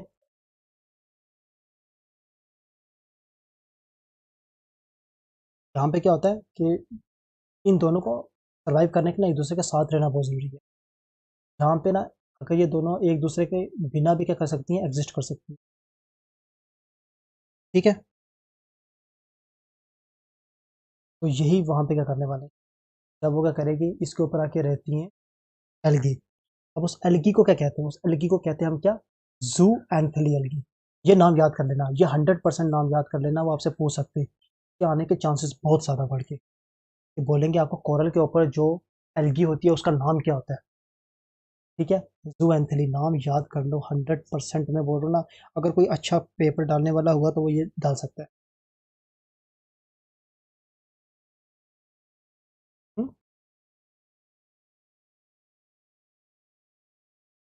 ये आप याद रखना, मैं बीच में आपसे पूछता भी रहा करूँगा, चलो आपको, ठीक है। और अगर ये हो सके तो, अगर ये आपको याद हो जाए, उसके बाद अगर आपको लगता है कि आपके पास क्षमता है याद रखने की, तो आप ये याद रख कर लेना क्या, कि ये सिलिंड्रिया ग्रुप से बिलोंग करते हैं, कौन, कोरल्स। अगर नहीं क्षमता है तो रहने दो, कोई चक्कर नहीं है। अगर आपसे बोलेंगे कोरल और एल्गी का कौन सा रिलेशन है, सिम्बायोटिक रिलेशन, ठीक है। तो जो एंथली है वो लिव उसके ऊपर रहती है, ठीक है। और जो कोरल का कलर है ना, देखो कितनी कलरफुल है। ये सब कलर किसकी वजह से, जू एंथली की, एल्गी की वजह से, ना कि ये कोरल के अपने कलर हैं। समझ आई, कोरल ये है आपकी, ये कोरल है आपकी, इसका कोई कलर वगैरह नहीं, ये सेम हर जगह ये होती है। बट इसके ऊपर जो एल्गी होती है ना, जू एंथली, उसका कलर होता है, ठीक है। देखो, coral reef, coral polyps plus जू एंथली। अब आपको तीनों वर्ड देखो, कोरल, रीफ, जू एंथली। कोरल क्या हो गया, वो लिविंग ऑर्गेनिज्म जो वहां पे रहता है। जू एंथली उसके ऊपर आके रहती है, उसको प्रोवाइड करती है खाना। कोरल को प्रोवाइड करती है खाना, और कोरल्स को प्रोवाइड करता है रहने के लिए। और रीफ क्या होता है, कोरल बेसिकली क्या करते हैं, जो सेक्रीट करते हैं, सेक्रीट क्या करते हैं बेसिकली, वो सेक्रीट करते हैं कैल्शियम हाइड्रोक्साइड नाम का एक कंपोनेंट। और वो क्या होता है, ये धीरे धीरे एक टाइप का चूना पत्थर टाइप, जैसे आप समझ सकते हो, वैसे ही 2 मिनट के लिए समझ लो। ये टाइप का ना, वैसे बॉन्ड क्रिएट होती है उस मटेरियल से, वो नीचे ना उस टाइप का जैसे आप मान लो क्या, स्ट्रक्चर बनते जाते हैं क्या। जब ये थोड़ी थोड़ी देर बाद में जो कोरल है ना, वो सेक्रीट करते हैं, सेक्रीट करते हैं, उनकी बॉडी सेक्रीट करती है ये इस टाइप, इस मटेरियल को। जब वो सेक्रीट करती है, वो बाहर आता है, तो वो क्या हो जाता है, हार्ड हो जाता है। अब हार्ड होता रहता है, होता रहता है, होता रहता है, और ये क्या करती रहती है, उसके ऊपर रिसाइड करती रहती है कोरल। जब ये कोरल मर जाता है, तो पीछे जो रीफ है वो वहीं पर रहेगा। इस रीफ के ऊपर ना आके नई कोरल रहनी शुरू हो जाएगी, ठीक है। अब इस कोरल के ऊपर रीफ आके अगर नई कोरल रह रही है इस रीफ के ऊपर, क्योंकि रीफ क्या नॉन लिविंग थिंग है। कोरल को living, sorry, reef living thing नहीं है। रीफ क्या, नॉन लिविंग थिंग है, जो सेक्रीट हो रही है। कौन सेक्रीट कर रहा है, कोरल सेक्रीट कर रहा है। किसकी तरह,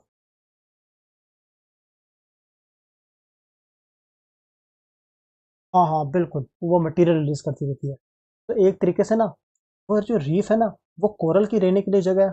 और कोरल के ऊपर आके जो जू एंथिली रह रही है, जू एंथिली की रहने की जगह कौन सी है, कोरल है।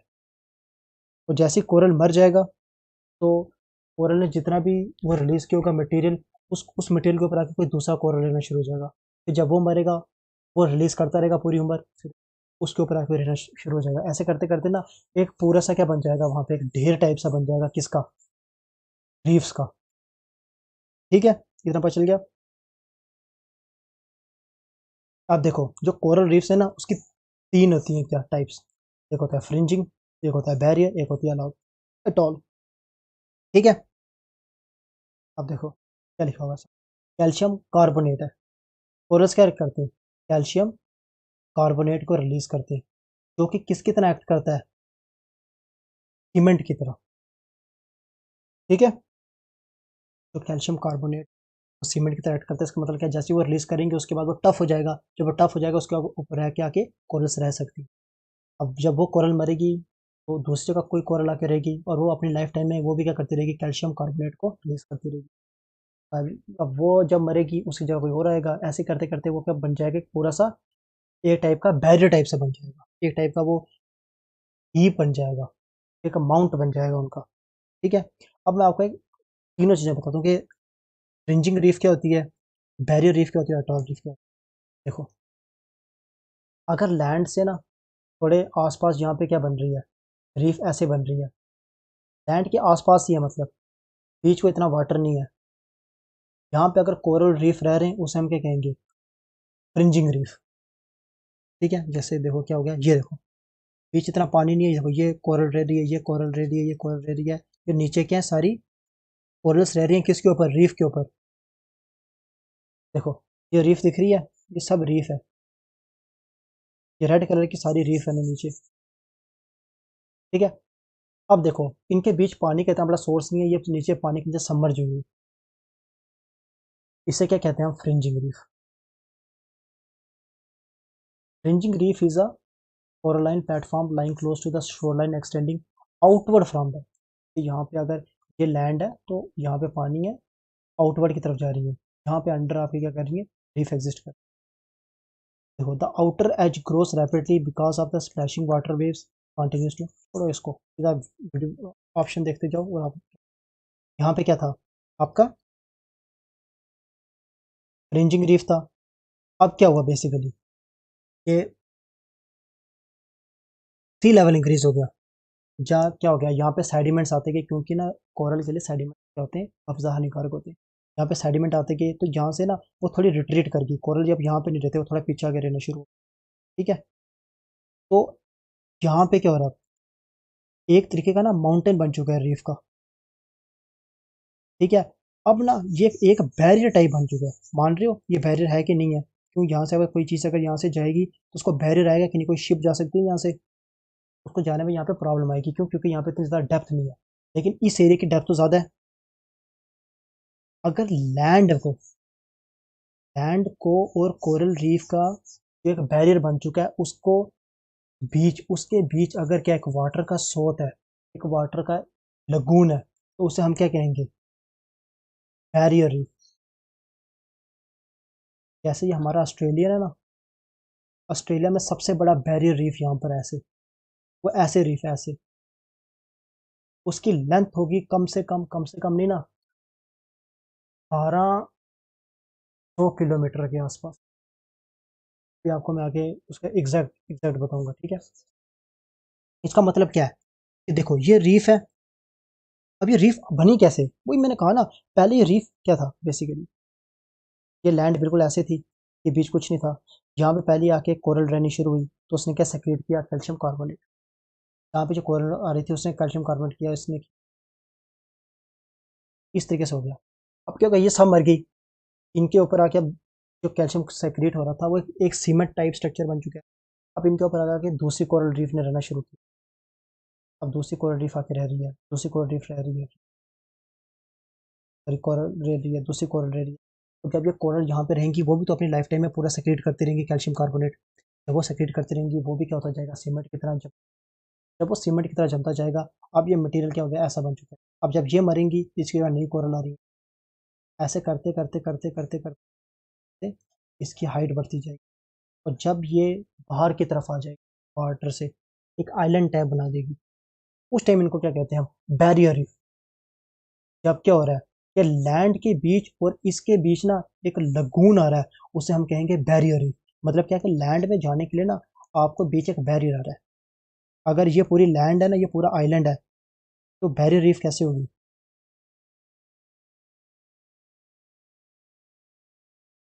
बैरियर रीफ होगी ऐसे, आप यहाँ से अंदर नहीं जा सकते, ये बैरियर है। और इसके बीच का यहाँ पे क्या? पानी, वाटर एंड क्या हम बैरियर रीफ। अटॉल क्या होता है बेसिकली? अटॉल होता है कि देखो, ये रीफ ने क्या किया,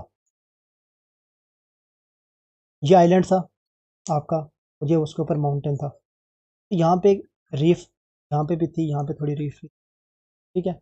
यहाँ पे मैं क्रॉस सेक्शन व्यू बनाता हूँ और यहाँ पे मैं ऊपर से आसमान वाला व्यू बनाता हूँ, ये पहाड़ है, ठीक है।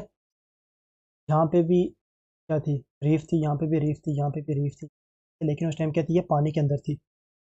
जब ये पानी के अंदर थी तो धीरे धीरे क्या हुआ, उसके ऊपर आके और रीफ ने रहना शुरू की, कोरल ने रहना शुरू किया, और रीफ बनाती की, इतना बनाते कि अब ये क्या हो गया, ये बाहर आना शुरू हो गया, कहाँ से? समुंदर से।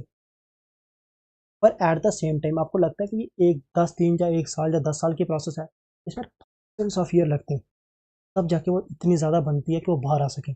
अब एट द सेम टाइम यहाँ पे जो हमारा आइलैंड था, आइलैंड में बारिश होती रही, तो साथ ही साथ यहाँ पे इरोजन होती रही, तो ये बहता गया, जो पहाड़ है ये यहाँ से बहता गया, बहता गया, धीरे धीरे अब वो इतना पहाड़ बचा, और फिर और बहता गया, बहता गया, बहता गया, अब वो सिर्फ इतना बचा। और बारिश हुई, लहरें भी आ रही हैं, लहरें इसको बज रही हैं, जिसकी वजह से ये पूरी इरोजन हो गई, ये पूरा का पूरा एरिया क्या हो गया, सबमर्ज हो गया वाटर के अंदर। तो अब रीफ कैसे बची है? सिर्फ रीफ बची हुई है, बीच आइलैंड नहीं रहा, उसे हम क्या कहेंगे, एटॉल। दिख रहा है ये चारों तरफ क्या है, रीफ है, लेकिन इसके अंदर जो आइलैंड है वो क्या हो गया, गायब हो गया। देखो, एटॉल। यहाँ तक क्या था, फ्रिंजिंग रीफ थी, जब वो बिल्कुल लैंड के आसपास थी, लैंड के आसपास थी, वो फ्रिंजिंग रीफ थी। पर जैसे ही वो लैंड से थोड़ी दूर हुई, due to some reasons like erosion की वजह से, या सी लेवल राइज हो गया, या किसी भी और रीजन की वजह से लैंड सब्सिडेंस होगी, किसी भी रीजन से क्या हो गया, अगर ये दूर होगी, तो यहाँ पे एक बैरियर टाइप बन गया। जब वो बैरियर टाइप बन गया, तो वो क्या बन गई, बैरियर रीफ। इसका मतलब क्या है कि फ्रिंजिंग रीफ से बैरियर में कन्वर्ट होती है, और बैरियर रीफ से कन्वर्ट होकर कहाँ पे हो जाती है, एटॉल में। आप देख रहे हो कि एक से दूसरे में कन्वर्ट हो रही है, ऐसा नहीं कि एटॉल ऑटोमेटिकली आ रहा है। मैंने आपसे क्या कहा, यहाँ पे लैंड एग्जिस्ट कर रही है, जब ये आइलैंड एग्जिस्ट कर रहा है, लैंड एग्जिस्ट कर रही है, तो उसके आसपास क्या हो रहा है, रीफ रह रही है। पर अब बारिश हो रही है, सेडिमेंटेशन आ रही है, डिपोजिशन, बीच कोरल के पास जाके कोरल को डिपोजिशन से खतरा है, तो वो क्या करेगी, पीछे की तरफ जाने की कोशिश करेगी। जब पीछे की तरफ जाएगी, पीछे की तरफ जाएगी, मानते कि उसको लगता है कि हाँ ये डिस्टेंस सेफ है, यहाँ पे कोरल्स रहना शुरू कर देंगे। अब over the thousands of year क्या होगा, यहाँ पे जब रहना शुरू करते जाएंगे, एक मरेंगे, फिर दूसरे रीफ आएंगे, मरते मरते वो क्या बना देंगे, एक बैरियर टाइप बना देंगे, ठीक है। आइलैंड अभी भी इधर ही है, लेकिन यहाँ पे बैरियर बन चुका है, तो ये बैरियर धीरे धीरे धीरे धीरे इसको क्या कर देगा, पूरा कवर कर देगा आइलैंड को। आइलैंड क्या है, इतना है, और बैरियर ने इसको कवर कर दिया है। लेकिन जब तक आइलैंड है तब तक हम इसे अटॉल नहीं कहेंगे। अटॉल कब बनेगा, हाँ? जब ये पूरा खत्म हो जाएगा अटॉल, सॉरी, जब क्या होगा, ये पूरा का पूरा आइलैंड खत्म हो जाएगा, ठीक है। जैसे जब ये आइलैंड खत्म हो गया, तो अब क्या बचा, सिर्फ ये वाला पोर्शन, ये वाला पोर्शन, ये वाला पोर्शन, ऐसे ऐसे ये बचा, इसे हम क्या कहेंगे, अटॉल। इसका मतलब क्या है, फ्रिंजिंग रीफ से कन्वर्ट होकर क्या बनती है, बैरियर रीफ, उसे कन्वर्ट होकर क्या बनती है, अटॉल, ठीक है। अगर आपको ज़्यादा याद रहने की जरूरत नहीं है, आपको याद रखना है फ्रिंजिंग रीफ होती क्या, बैरियर रीफ होती क्या, अटॉल क्या। ये देखो, ये फ्रिंजिंग दिख रहा है, फ्रिंजिंग में क्या है कि रीफ और लैंड के बीच ना कोई पानी नहीं है, सबसे सिंपल बात। आपको कहीं पानी दिख रहा है यहाँ पे, नहीं ना। बैरियर और इसके बीच ना, लैंड और बैरियर रीफ के बीच ना एक लगून है, पानी का सोर्स है कि नहीं है, दिख रहा है। और अब अगर बीच लैंड ही नहीं बची, सिर्फ रीफ ही रीफ आगे पीछे, तो क्या बन गया,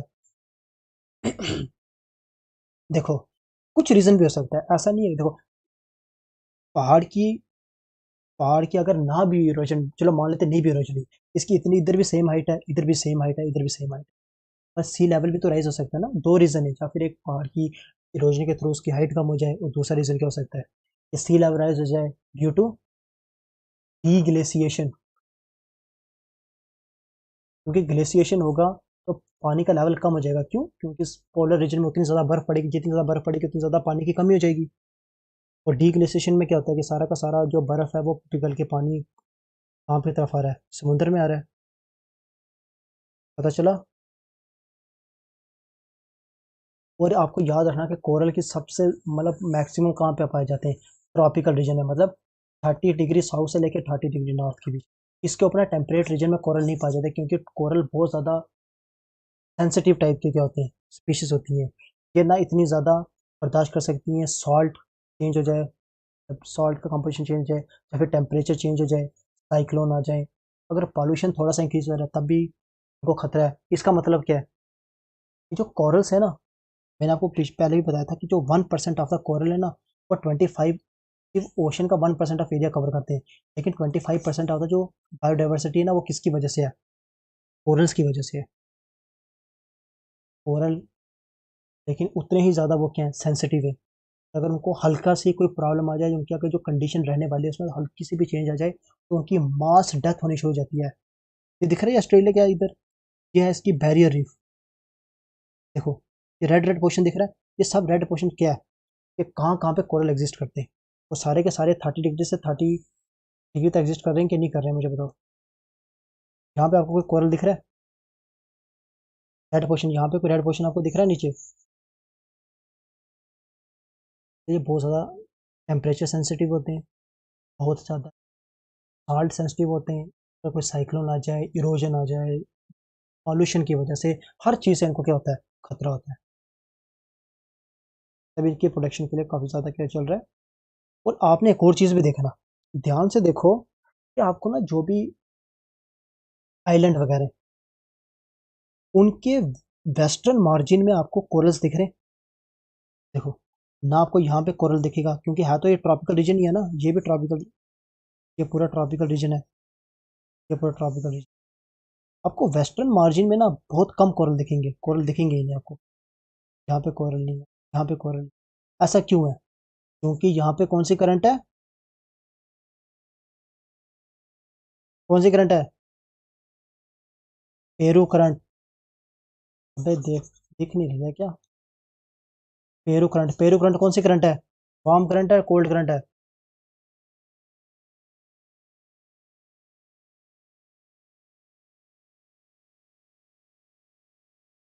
इस एरिया में यार, साउथ अमेरिका के लेफ्ट में कौन सी है?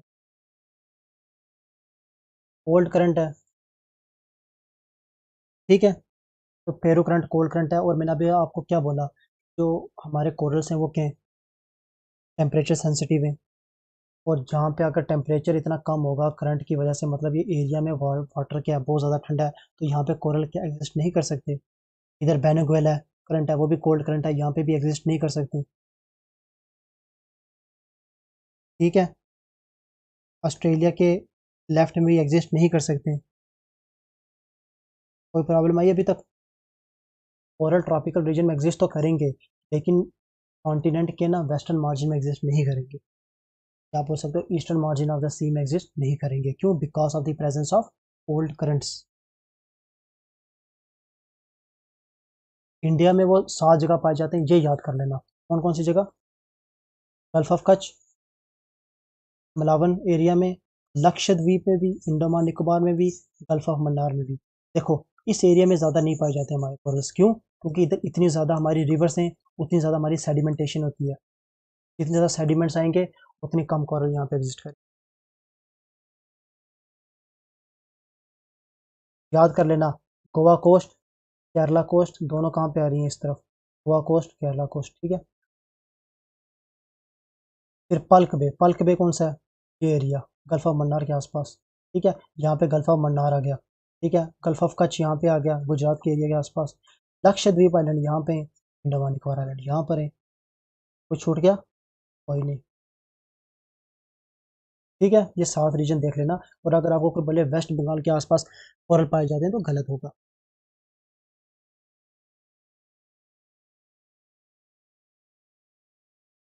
देखो 1% भी नहीं, देखो 0.1% of the ocean floor cover करते हैं वो, कवर करते हैं, बट फिर भी उनके पास 25% ऑफ द डाइवर्सिटी को क्या करते हैं वो वहाँ पे रहती है।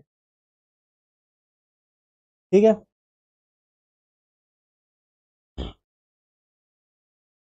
तो ये आप आगे आपको ये देखने की जरूरत नहीं है टू कोरल रीफ।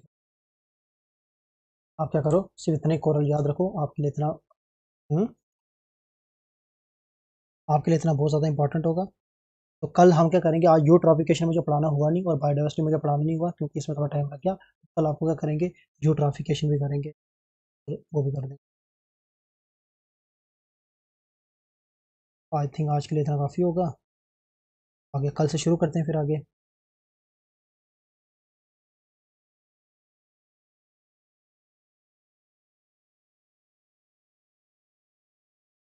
हाँ वे अब बोलो आप।